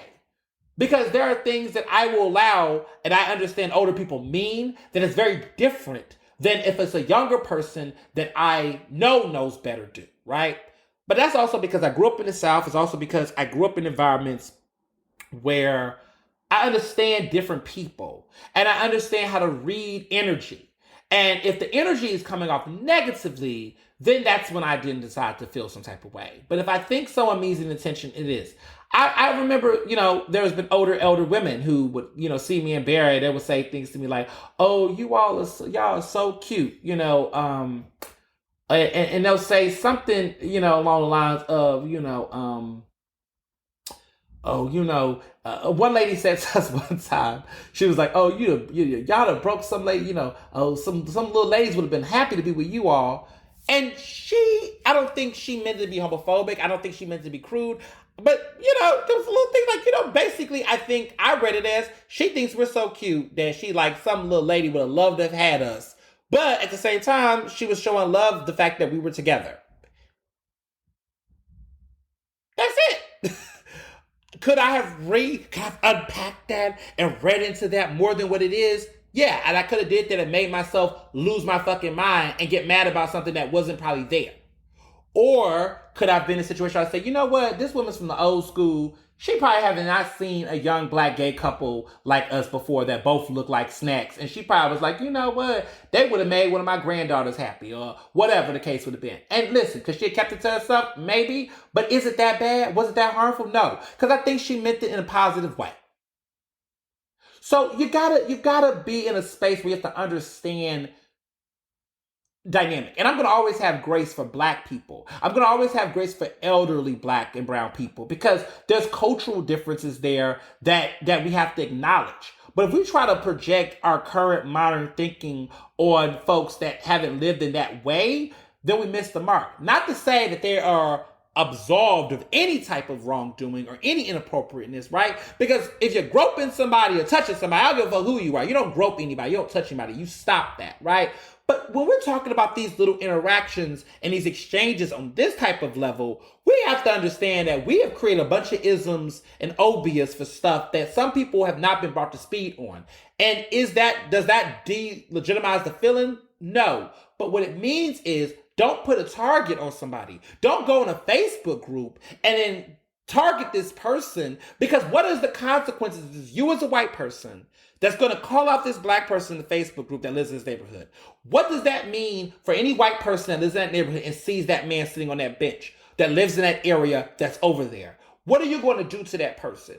What can happen? What kind of harm can happen to that person? So I just think the energy that a lot of times these white progressives have for certain people that they consider problematic is always towards other black people. It's always towards other Latinx people. It's never towards their own. I don't ever hear stories of white progressives like seeing another white person do something stupid that they want to confront. No, they always quiet on that shit. But they want to talk about the black guy who they want to frame as being sexist or homophobic or every other thing. You know, they always want to talk about the kids that's playing in roughhousing that might have said a curse word in the park. They always want to, go after the Latinx guy who waved a little too high or too friendly to some woman walking down the street. There's a lot of culturalness that gets escaped. And it's not to say that these emotions and feelings are not valid, but what you do with it. Are you making the situation better, or are you going to create more harm than you intended? Because you have to acknowledge the role of white supremacy in these situations. People that got lynched out here, people that got killed out here, people that have police called out on them out here, and for what? For what?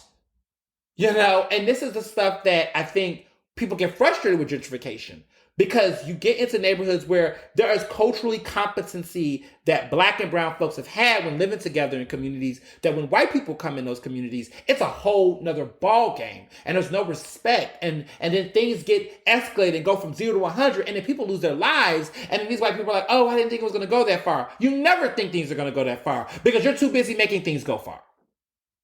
So yeah, I had to say that. I had to say that. I had to get that off my chest, because I have seen too many instances where on that group, and just in other sectors, right, where in the name of what they consider to be being good neighbors, okay, good neighbors, we're good neighbors, we're concerned neighbors. They always put themselves in these situations where they want to police the community even more. And I think that that's a problem. I think that doesn't help people like that. You know what I'm saying? And it's just it's been a lot. And I'm like, come on. You know what I'm saying? I just, it's just it's a lot. And I think oh my goodness.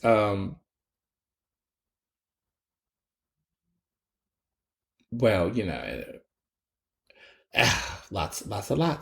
So I say all of that to say that be better people. Be better people. Make better decisions. And that's it. just be better people. Be people that care. Be people that make smart decisions. Just be better people. So getting into some of that, I want to talk about, what do I want to talk about? Oh, yes. I got to talk about this.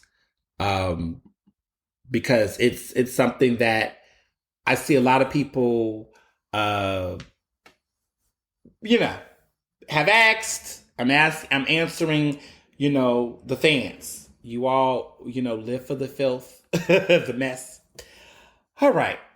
So this Senate race, this Pennsylvania this Pennsylvania Senate race in Pennsylvania. Right, Pennsylvania Senate race in Pennsylvania. Okay. People have asked me. Right now, so far, it's between John Fetterman, who is the current lieutenant governor, against Malcolm Kenyatta, who's a state rep. Everyone's asking me, how do I feel about both of them? Let me be very clear. they're not going to be the only two people in this Senate race. I know that for a fact. There'll be more, and there'll be another black person, and there'll probably be a woman, and there'll be more people, and I'm happy for that, right? But, people have always asked about Malcolm Kenyatta, because people know that I know Malcolm Kenyatta. I know him. He knows me too. You know what I'm saying? We're not cool. People say, are y'all beefing? I wouldn't call it beef. We were beefing, but I think beef will require two people to be, beefing. And I don't consider myself beefing with him. I think we have disagreements. I have strong disagreements. I think he's a problem. I think he's a hypocrite. And in my quick read of him, I'm just keeping it 100. There's so many things I can say. But with this podcast, that's the opportunity for me to just put the tea on the table, because I know people are going to listen and people are going to go back and talk. And I'm going to tell this story because I feel like this story needs to be told. You all have been asking for what the fuck happened.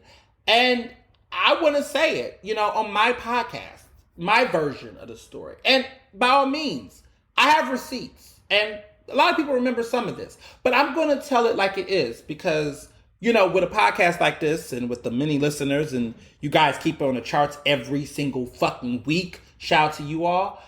I got to just tell my truth and be done with it because I've been asked questions by the press. I've had people who've reached out to me and are like, yo, what's going on? I saw your tweet. I was shocked. You're a black gay man. How are you not supporting another black gay man? I'm like, because I don't have to support people based on identity alone. Same way I didn't support Danielle Outlaw. She's a black woman, but she tear gassed other black people. So I can't support people just on identity alone. And I'm not saying that by me not supporting Malcolm Kenyatta that I support Fetterman. No, Fetterman has his own problems, hiccups too. But I will tell you right now, if it's between him and Malcolm as of right now, I'm voting for Fetterman. But it's not going to be those two. And so fortunately, I don't have to vote between those two. But if the vote is between these two as of right now, and trust me, it's going to keep changing every single couple of weeks. So we'll just keep doing updates on the PA Senate race because I know this is an opportunity for Pennsylvania to turn blue. And if we can take this seat from Toomey and get a seat in, that's going to be good for the Democrats and also good for us to get that majority because then we can sit motherfucking Joe Manchin down and take more control of the Senate so we don't have to depend on this tiebreaker of Vice President Kamala Harris. That's going to happen in 2022, which is the midterms, which is going to be a big deal because we need to see what's going to happen with these House seats. And we also need to see what's going to happen with the Senate because that's, we got an opportunity here to get some more seats. So we're going to see what's happening in 2022. But as you all know, Senator Pat Toomey, the Republican, is not running for re-election in Pennsylvania. And this is an important story for national folks. So my folks are like, why are you talking about Pennsylvania? No. This is important for you all too. This race is going to be one of those races like how we talk about Georgia and how we talked about that. Everybody had to know about what was going on in Georgia. We'll be talking about Pennsylvania because there's an opportunity for Pennsylvania to go blue. But you have to know the major players because some of these people are going national. And I don't really like the way that mainstream national media has been covering. I don't like the way that MSNBC has been talking about this. I don't like the way that some of these other folks have been talking and characterizing Malcolm Kenyatta and because there's some fuck shit. So I'm going to tell my story and I want you all, it starts back 5 years ago. Maybe actually, it started back 2015. So let's back this up. And, I'm just going to tell my story. So 2015, I was at Metro. I had covered, at that time, this is before I got to Philadelphia Magazine. This is before I was the LGBTQ editor. I was getting my feet wet. 2015 was a big year for me because I finally decided that I was going to do journalism full time. And this is like my first major gig at Metro. I was a columnist, a political columnist. I made a name for myself with the Ernest opinion. Malcolm Kenyatta had heard about me. He was at the time, I think, had just gotten married to, the marriage didn't last that long, to Terrell Green, who went to Temple. They both met at Temple, knew each other, got married. Malcolm Kenyatta had just finished a failed election. He was the campaign manager for Sherry Cohen, who ran for city council. Now, this was Sherry Cohen's second time running for city council. She had success. She didn't win, but she was so fucking close. I think she was like one seat away from getting it. And she was the first openly gay city council candidate to get the Democratic City Committee's nomination support. So she was close. And Sherry Cohen comes from a family that have politicians. Like Her brother was one of the longest running state reps before he became a judge. She has another brother as a judge, and now she's currently throwing her hand in for judge after running for city council a third time and losing in 2019. So in 2015, she was close, but she lost. That devastated Malcolm, according to his then husband, Terrell Green. I knew Terrell Green just in the scene because of the arts and the culture. They were working on a project together, like a play together that Malcolm was doing with a foundation. I think it was a foundation named after a family member of his. And they called me on to be a part of a panel, something about Eat Dirt or something. I can't remember the production that well. It wasn't that good of a production, but Terrell was good in it. But, it was a lot going on behind the scenes. So they asked me to be a part of this, to be a part of the panel. And I was on that panel with some interesting people. Will not name those people because they don't deserve any more press. But we was on a panel, and that was the first time I met some of these people. This is the first time I was really into the LGBTQ political system of who's the who's. I had known of Brian Sims, did not like Brian Sims, but knew of him. I think at that time, I was seeing Brian Sims for who he was. Who, of course, Brian Sims is the white state rep who was considered the first openly gay state rep to get elected. He wasn't the first gay state rep then. It was a Republican that came out and some other shit happened and left. But he was the first to get elected out when he ran. His whole elected seat politics, that's another story for another day. But he's a hot ass mess too. But this time, Sims was state rep. Malcolm was just, this guy that was in the scene. His background, he was always a civic guy. He was block captain at 11 years old.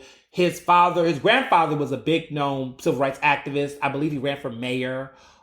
His cousin, and this is all important information, his cousin was Curtis Jones, who was his longtime state rep in the 181, which is now how he became state rep. But we're going to get to that in a minute because I'm going to give you all this read one time and one night only. So during this time in 2015, the play happens. There's some friction between Terrell and Malcolm.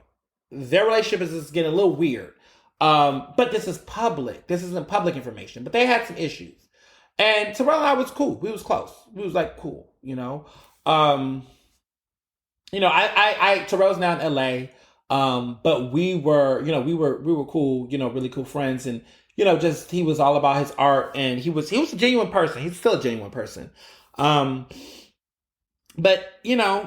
Malcolm was very much so ambitious. After everything that happened with the race with Sherry Cohen, it was very clear that he was looking for his next big thing.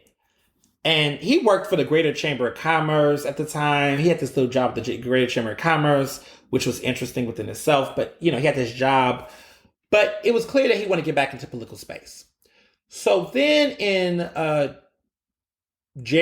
2016, when Hillary's headquarters came, this is 2016, Hillary Clinton's running. My fiance was working on the Hillary campaign. So I had access to a lot of the Hillary campaign people, the surrogates, the delegates, everybody was involved in it. He was running to be a surrogate for the DNC because you all know the DNC, Democratic National Convention, was in Philadelphia in 2016. So he was definitely, running to be a delegate. This was a big deal. At the time, I think him and Terrell were basically in separate spaces. But they were together, but they weren't together.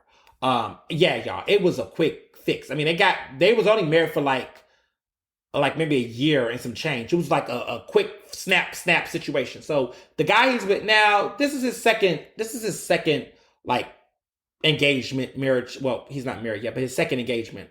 This is his previous marriage. A lot of people don't know that. Yeah, he got married young. I'm getting married pretty young too.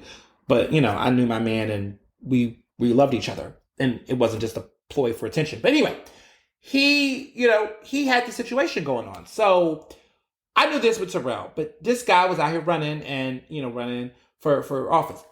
I'm going to be real with you. I started to be like, this dude was kind of fake. Because I was like, he's really making it all about him. He's running for this delegate seat, but it looks like he's running for office. And I always was trying to pin him down on at that time when I was at this time, January 2016, I was the LGBTQ editor. He started running to be a delegate for Hillary, there was whispers about that. So everything started to pop off around spring. But the moment Hillary came in Philly, he was all up and down Hillary's throat. I mean, he was like all up in the scene, like doing everything he can to be that shining star. I mean, shucking and jiving for the Democratic Party. He wanted to be the it kid for Hillary, and he hustled. Okay, he got the delegate votes. I think he was the second highest delegate getter in that cycle, that primary, which was pretty impressive. And he just ran for it. Like he just, really got the Hillary support. Terrell and him, eventually what happens in the midst of all this going on is that Terrell really wanted to break up with him. And Terrell had told me that pretty much Malcolm didn't want that public embarrassment. And he really wanted to get out of it. And I was like, look, as your friend, if you want me to go out there and support you and just be like, look, you're getting divorced, you're single, give you that public freedom, like I'll shout you out, man. You need support. And that kind of got back to Malcolm through a messy person who was a terrible person. And this woman's horns is still showing. And she's no longer married. And her ex-husband is doing quite fine, if I must say so myself. He's coming to my wedding. She's not coming. She was never invited. And I'm actually getting married at the same venue they got married at. So I'm there to break the curse because she's such a witch. But anyway, he's probably listening to this podcast like, ooh. But anyway, the message got back to Malcolm. Malcolm then gets on Facebook ahead of everything and just announces that he's, him and Terrell are separated. They're not together anymore, whatever. And, kind of has this emotional thing. And I'm like, all right. There's a lot going on here, okay. Well, at least my friend is free. So when that happens, the breakup, the divorce was just messy. I mean, Malcolm was very petty. He was very mean. This is what Terrell was telling me. This is all coming from my source. So, allegedly. But he was very mean to him. And the process was very, a lot. And I remember just talking to Terrell during that time and just being like, look, I'm here for you, man. Keep your head up. Because, Malcolm had built this very public persona. Their marriage was very much high profile in the city. I mean, especially in the gay community. I mean, it's not that many black gay couples that are married black. And I'll say that about myself and stuff. It's not that many black gay men in Philadelphia who are known who marry other black men. And it's not to say that couples that are interracial are not important or not matter. No, love is love all the way. But for the black community and for what we were doing and all of us were doing to be, to be both black men, with black men, what that meant to our community, for our LGBT community, for them to see that was a big deal. And that's why I think a lot of people, it's a big deal for even Barry and ourselves being engaged now, because it's not a very common thing. And that could be a whole other conversation for another day. I mean, even a lot of the public figures that I think of that are black men, they're not married to other black men. Don Lemon, Domingo Coleman's dating a white guy or a not black guy. Other, like, who else? What's his name? Who's Billy Porter? So many. RuPaul. It's a lot. They're not. Cuomo was just married to a white man. Like, it's a lot of black gay men that are in Hollywood and the mainstream are not dating other black men. We had Jussie Smollett. He was married to a lawyer in Philly. He still is, I think, but we don't claim him that much anymore. But we don't have that many, examples. It's very seldom. And so when you do see that happen, it's black love. It's beautiful, and it was a moment, but then it was no longer a moment, and it was a lot. It was definitely hard for Terrell because Terrell, I think he said that pretty much the divorce had their issues, it has problems, but pretty much he was just in a space where he didn't want that kind of political spotlight. He wasn't trying to get into a marriage where that was going to just take off the way it did, and so there was just a lot of hiccups there.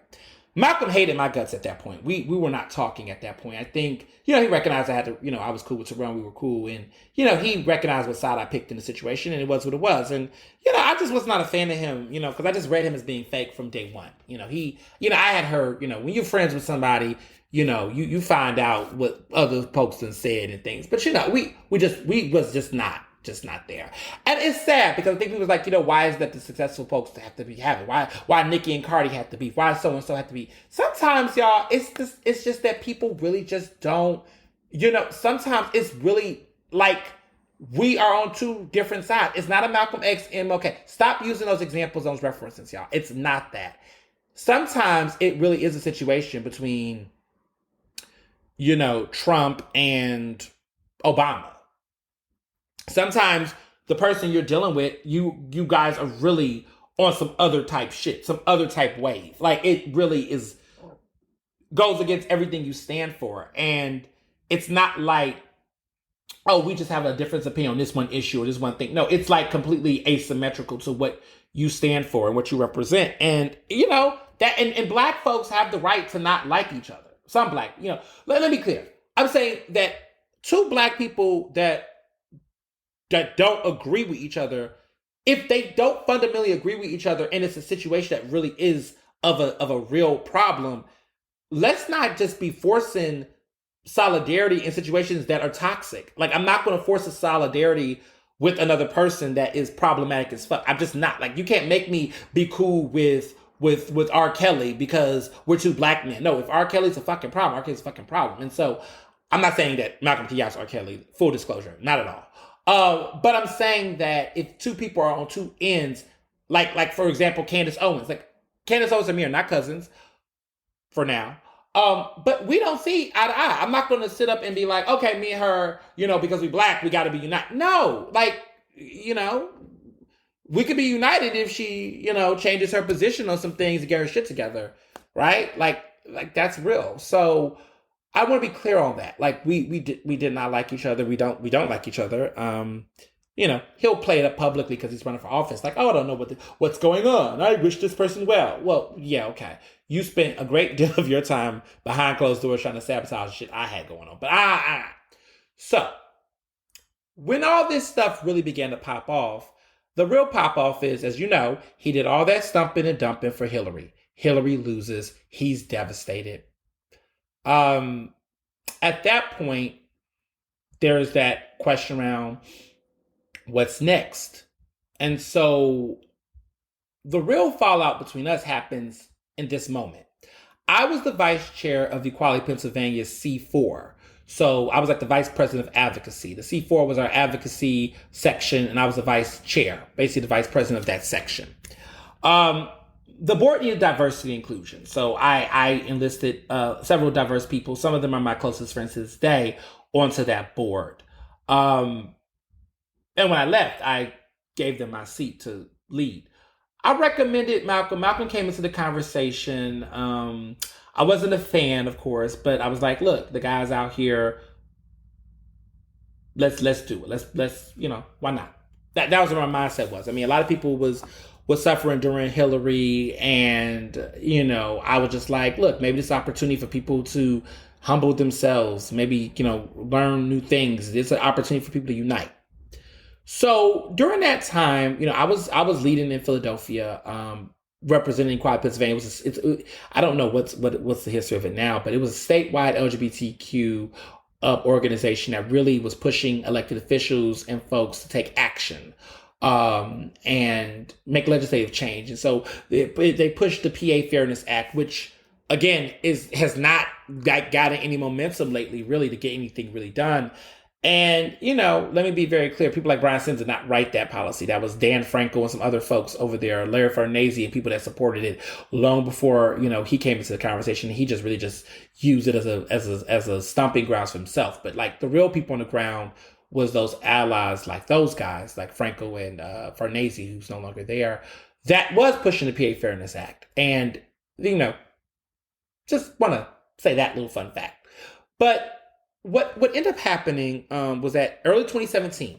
So this was the era where the Women's March was happening with those pink hats, and people were doing a lot of anti-discrimination rallies against Trump. It was resist Trump, resist Trump. It was the resist movement. That was the name of the game. That was the conversation. So during that time with the resistance and everything of that nature, we were scheduled to have a event. There was a rally that Equality Pennsylvania was going to have. At that time, the people that were slated to speak was myself, Brian Sims, Malcolm, and a couple other folks. There was some whispers because I had wrote an op-ed right before that talking about like criticizing the hypocrisy of Brian Sims speaking at this discrimination rally. Because as you all know, neighborhood racism was happening. You know, I talk about that in my sneak peek episode. And there was a lot of neighborhood racism happening and was getting addressed. And Brian Sims didn't really speak out against it. Now, Malcolm Kenyatta did, and we're going to talk about his hypocrisy in a minute. But you know, Malcolm spoke up. Spoke up during that time, wanted to be in the hearings, but he wanted cameras, child. He was in the limelight with it. Brian really was very passe about it, very passive aggressive, very much like, thoughts and prayers on the issue, but not as vocal or present. He didn't show up to the hearing. He didn't really engage the Black and brown activists until after the fact. I mean, he was just a fucking coward. And that was because he had money tied into with those neighborhood bars and those owners. And he really, made everything about Trump and not want to say anything about racism because he is, very anti-Black. He has a history of anti-Blackness and the way that he has treated me, how he's targeted me as a Black journalist, how he has come after other Black folks, and just how he has just really ignored the issue of racism in his own district. So when I say that he has done things that are anti-Black and problematic, I'm not talking about that like an abstract issue. Brian Sims has done some fucked up things in his district. And that's why he always gets challengers. And that's why eventually he's not going to succeed in that seat. I mean, he's running for lieutenant governor now. And that dude, he's going to be toast. But I digress. There was a rumor that was circulating that got to Brian. And Brian told an individual that I'm really close friends with to this day that they heard from Malcolm Kenyatta that the Black and Brown Workers Collective, which was this activism group that was protesting against neighborhood racism, was going to target him and basically heckle him at this rally, and that this was being led by myself that was leading this sabotage. So basically, my name was tied up in it, and so was this Black activism group. None of it was true. It was all a fucking lie. But Mr. Sims, told this particular individual. This individual told me this. I was like, yo, that's not true. I contacted those activists. I said, yo, he out here lying on us. Brian Sims out here is, bullshitting. So Brian Sims was backing out from speaking at this rally. He didn't want to speak at the rally all of a sudden. I'm just like, what the fuck? So at the time, I didn't know where he got the information from because he did not disclose it to me directly. I will later hear from it from the same person, but at that time I wasn't 100% sure. So the information was just said that he heard it. But it was from Malcolm Kenyatta. We find this out later, but let me just get my sequence of events together. After the fact that, once I found out that this was being said from him, the Black and Brown Workers Collective, they're now the Black and Brown Workers Cooperative, but at the time there was Black and Brown Workers Collective, the BBWC, they put out a statement, they tag him and say, listen, this is not true, we would never do that, there's rumors. He gets in those comments like, oh my goodness, I'm bamboozled, there's lies being floated, trying to be very apologetic. He gets back over to this individual who I know and then connects me to him. Basically, they give Brian my cell phone. Brian calls me. Me and Brian talk. And let me be clear. Brian, I don't agree on nothing. Fuck Brian Sims all day. But Brian Sims and I had a conversation, man to man. And he told me that Malcolm Kenyatta told him this information. He told me that he felt bamboozled. He told me that, he was like, oh my goodness, I can't believe, this happened. That's the impression I got. Like, this was a setup. So at the end of the day, I had to go to this rally, see this snake, which is Malcolm Kenyatta, and pretend like, I didn't know what happened. Because I wasn't going to show my ass. Brian Sims and I speak, which now in retrospect, I personally think he was looking for a way to get out from speaking. Because again, speaking about racial discrimination, given that validity with me being on that stage, he had donors in there, and there's some interesting characters involved in that stopped him from doing that. But he had the perfect scapegoat in Malcolm. Malcolm gave him that scapegoat to do it. And so at the end of the day, it's like, okay, both of these motherfuckers was doing the most. But you're not going to, smear my name and smear Black activist names. So there was some bullshit across the board. But at that point, I was done with Malcolm. Malcolm was not shit. I was like, fuck it. So I hit him up. He called me. I was like, Malcolm, did you do it? Because I put a Facebook post up, which I reshared on my Facebook recently, because it was 4 years ago. And it actually happened in February. And I was like, did you do it? Did you do it? Did you say it? Did you do it? And he was like, can we schedule time to talk for coffee? I'm like, fuck all that. Like, did you do a yes or no? Like, my whole mentality was, it's a yes or no question. Answer. It's a yes or no answer. He kept deflecting, like, well, I want to get time for us to sit down and talk. That's how he sounds sometimes. Like, he wants to get all prophetic. I was like, fuck that. Answer the fucking question. Talk to me right the fuck now. Because I don't trust you, and I'm not about to sit up here and let you get your lie together. I want to get the answer now. He wouldn't do it. So I hung up the phone. I said, fuck him. And I said what I said. We didn't really talk at that point, really. I mean, at that point, I knew what he was. I saw him for what he was. Philadelphia Gay News did an article, which is still up, and they might take it down because, sometimes Mark Siegel be playing politics. A lot, actually. He's the publisher of Philadelphia Gay News. But there was this article about how rumors were swirling around the issue. And at the end of the day, Malcolm lied. Malcolm lied on me. Malcolm lied on these black activists.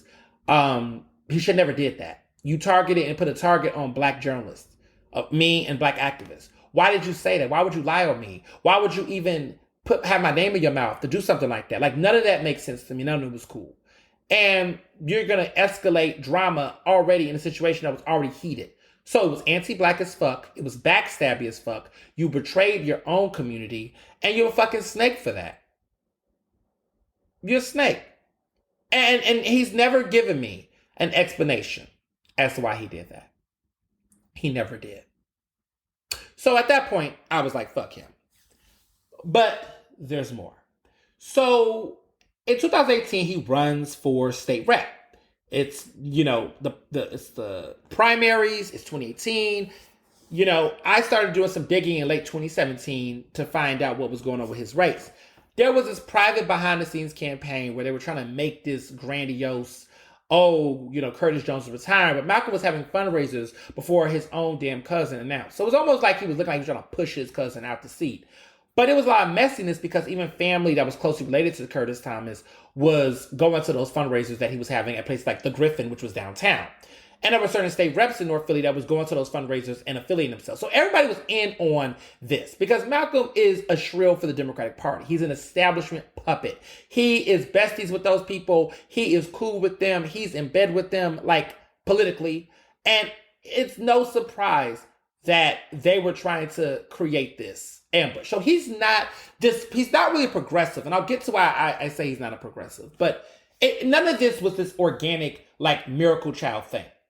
He was related to his predecessor.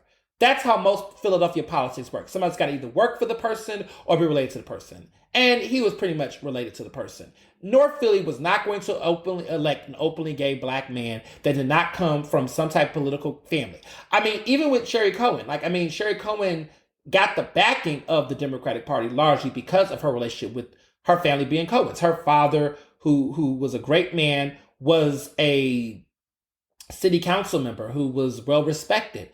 I think her family name, her being a Cohen, has definitely given her some political connections and ties.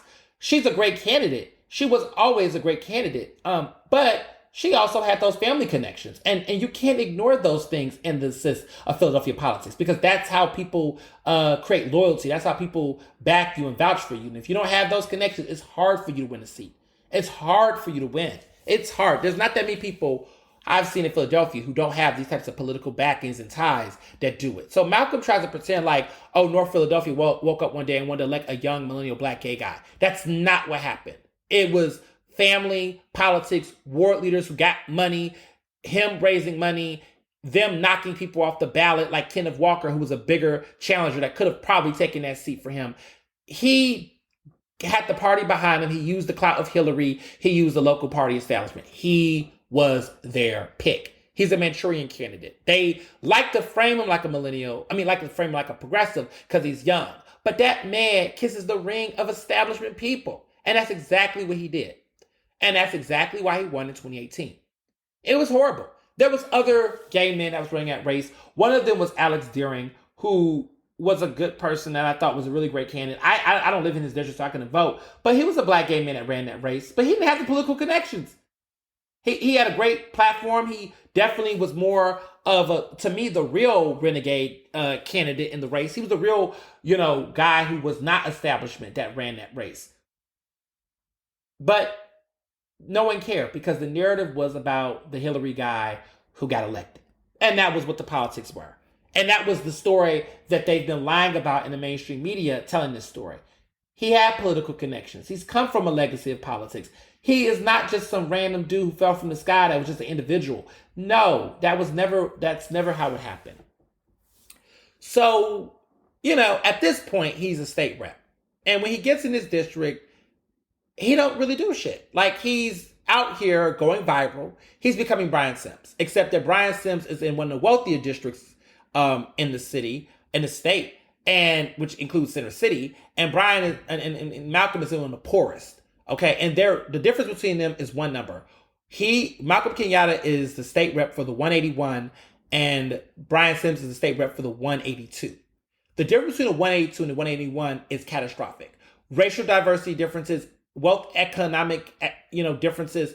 Brian Sims' district has the neighborhood and centers and the neighborhood and Center City at large, and some Grays Ferry, and then Malcolm's district has Temple, and then has a lot of really impoverished areas that are deeply impacted by COVID-19 and gun violence. Malcolm doesn't really talk about gun violence. Malcolm talks about poverty through his experience, but Malcolm isn't fighting the power against Temple aggressively. Malcolm isn't calling out the mayor for a bad performance. He's not talking about, Black Lives Matter in a situation that's challenging police authority in the same way that he likes to talk about himself.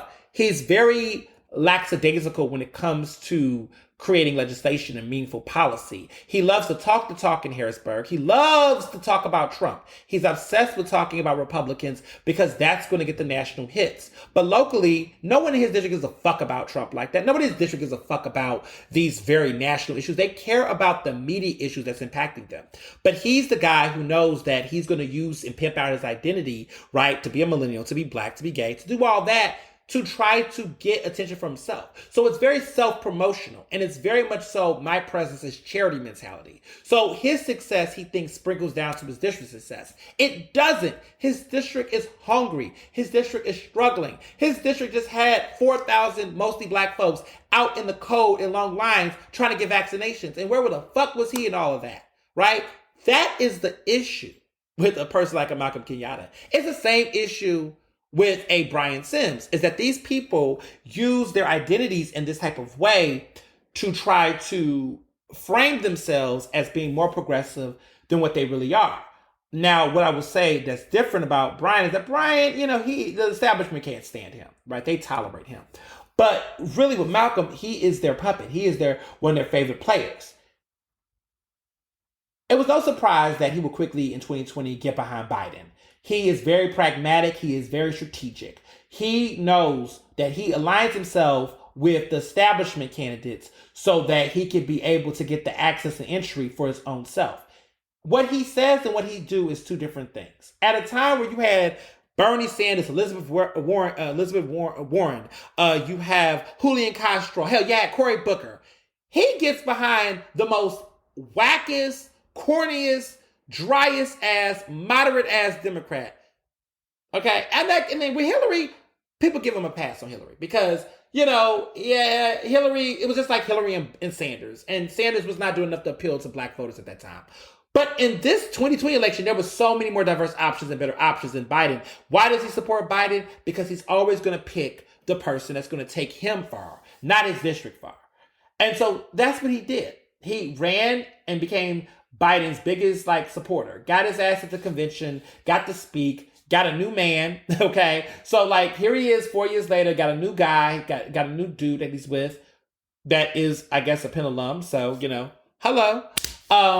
But this guy's not from Philly. He just came here and they apparently got together by being in the DMs, which is, But, they're together and that is what he's doing. He's reinventing himself as this new person.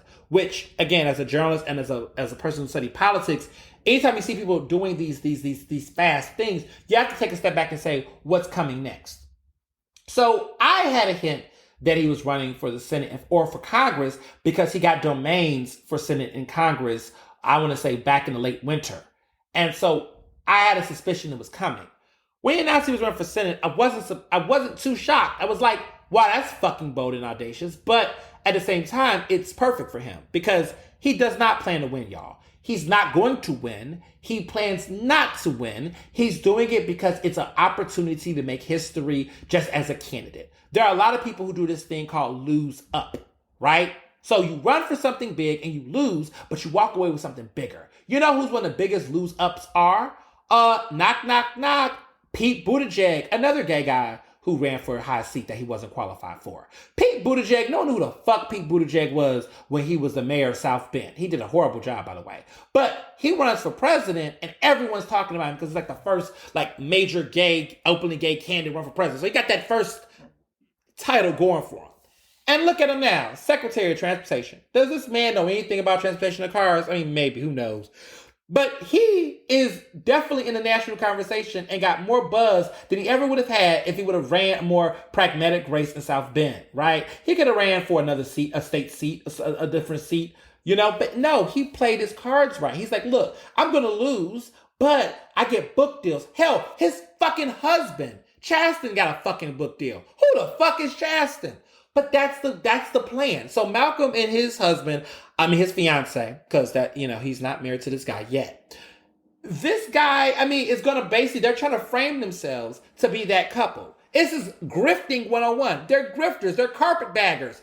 They're the type of people that's like, how are we going to pimp this shit out? We're going to be that quote, quote, first black political couple that's going to pimp the political system out to get that. That's what he's doing. He's doing the Pete Buttigieg battle. He doesn't give a fuck about Northfield like that. He doesn't give a fuck about it. Because if he did, why the fuck would a one term, dude, you just finished your first 2-year term as a state rep. How the fuck do you think you're ready to be a senator? A joke. Congress? Maybe, right? There's people like AOC and folks that run for Congress. But you're running for the Senate and you're going to do this and in a state where you got better folks that's going to probably run that's a bit more qualified than you. He's not running to win, y'all. He's running to elevate his platform and elevate himself and elevate his own personal agenda. So I see right through it. But I'm going to tell you what to me is the most disgusting thing about all of this, because there's so many things I could say.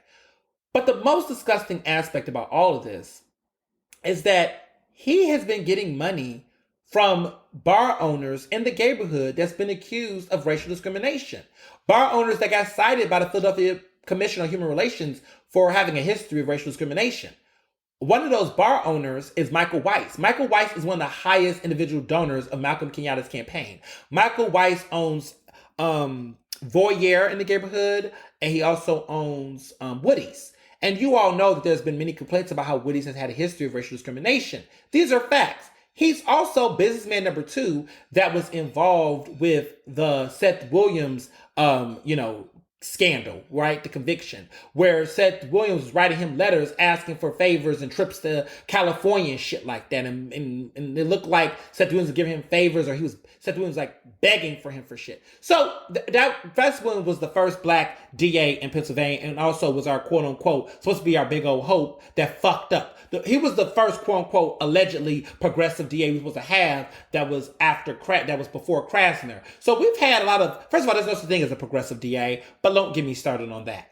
But anywho, this man, Weiss, has been connected to a lot of problematic things happening politically in Philadelphia.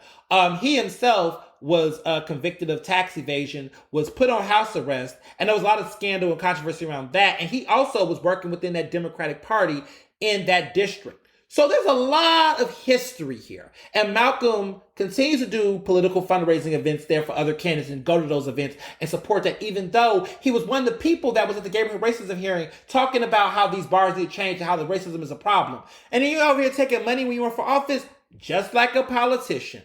So I'm not here for this dude. I'm not here. I'm not a fan. And this is why I would not endorse this man. I do not support this man. And I encourage you not to vote for this man because he's a joke. And let me be very clear. I'm going to tell y'all some tea that I heard. I hear, okay, and this is what I've heard from sources, that Sharif Street, who's the current state senator, is going to run for Senate. There was already speculation in the press about this, but he's not a fan of this Malcolm Kenyatta running. Malcolm Kenyatta is in his senatorial district. So these two black men are there. Now, let's be clear about politics. Sharif Street is related to John Street, the second black mayor to be elected in Philadelphia. Better than Wilson Goode. Let me just be very clear. Probably the best black Mayor we've had in Philadelphia. Sorry, Nutter. I think John Street was a lot better. You know, he's a lot better. This guy is, he's connected politically. Sharif Street has definitely put in that work, and he definitely knows Pennsylvania way more than Malcolm do, and definitely has been making those relationships across the state, across the Commonwealth. A more formidable challenger and candidate against Malcolm. Listen, if you don't think it's going to get ugly between them two, you better believe it. Because I feel like Sharif Street is going to sun Malcolm. Because there was some political disloyalty here. I don't think they expected Malcolm to run for Senate. I think he was going to go for Congress. Everybody's been looking at Dwight Evans' seat. Congressman Dwight Evans' seat. People are still trying to figure out what's going to be next for him. He's a freshman congressman that's in his 60s, 70s. My goodness. He's probably going to retire. I don't know. These people stay in forever. But all I know is that this is definitely shaking up shit. And I don't think Malcolm's going to get the endorsements of his party or them because, listen, Sharif Street done put in that work. And so it's going to be very interesting to see how this Senate race is going to pick up. But I thought I was going to tell you all this hot tea on this lovely, lovely day. So, wrapping up, because clearly I have spilled a lot of tea tonight. One of the things that I want to say is that, the Golden Globes are coming up this week. They're going to be on this Sunday. I got mixed feelings about the Golden Globes because, y'all, they don't have any black people. They don't have any black people that's a part of the Hollywood Foreign Press Association. So the people who picked the nominees for the Golden Globes, they were black. So I'm feeling some type of way about that. And that explains why we've had some issues we've had politically within the Golden Globe situation. Golden Globes so white. Even though there was some interesting diverse picks and nominees, it wasn't as diverse as it should have been. And I was trying to figure out why, and now we know why. So my picks for that, I'm going for some of the big ones. I'm definitely rooting for everything that's black. Chadwick Boseman getting that posthumous Golden Globe for Best Actor, which will take him to the Oscars. I really want my girl Glenn Close to win for Best Supporting Actress, but I'm hearing, that it's going to probably be Amanda Seyfried for Mank. Ugh. Or Olivia Colman for The Father. Ugh. Come on, Glenn Close. Give it to Glenn Close. I would be yelling if she wins. Think of me if she wins, but I'm hearing she's not. They're saying that Borat movie is going to get some wins, and I'm just like, but I can see it because the Hollywood Foreign Press Association really loves Sacha Baron Cohen, so that can happen. I want Daniel Kaluuya to win for Judas and the Black Messiah, a phenomenal film, a great film. The Black Actress race, I really would love to see Viola Davis win, but I'm hearing Carey Mulligan for Promising Young Woman, which was not a bad movie. She might get it, but then Frances McDormand for Nomadland, which I saw on Hulu. I highly recommend you all watch this movie. I've been catching up on my movies. It's very, very fun and very, very good. And the woman who's a director, the Asian woman named Chloe Zhao, she is nominated for Best Director, and people are saying she's the front runner. Even though I love Regina King for, the incredible, One Night in Miami. But, Nomadland was very, very good, I must say. And this woman is a woman of color. So if she wins Best Director, I would be supportive. Any woman winning Best Director at this point, that deserves would be great. And I'm just happy that it's not that when we talk about female directors now, it's not just Greta Gerwig. Everyone keeps always thinking Greta Gerwig. She's done some good films, but I just feel like there's always they always talk about one as if that's the face of everything, or Catherine Bigelow, who was the first woman to win an Oscar for Best Director, and only one so far for The Hurt Locker.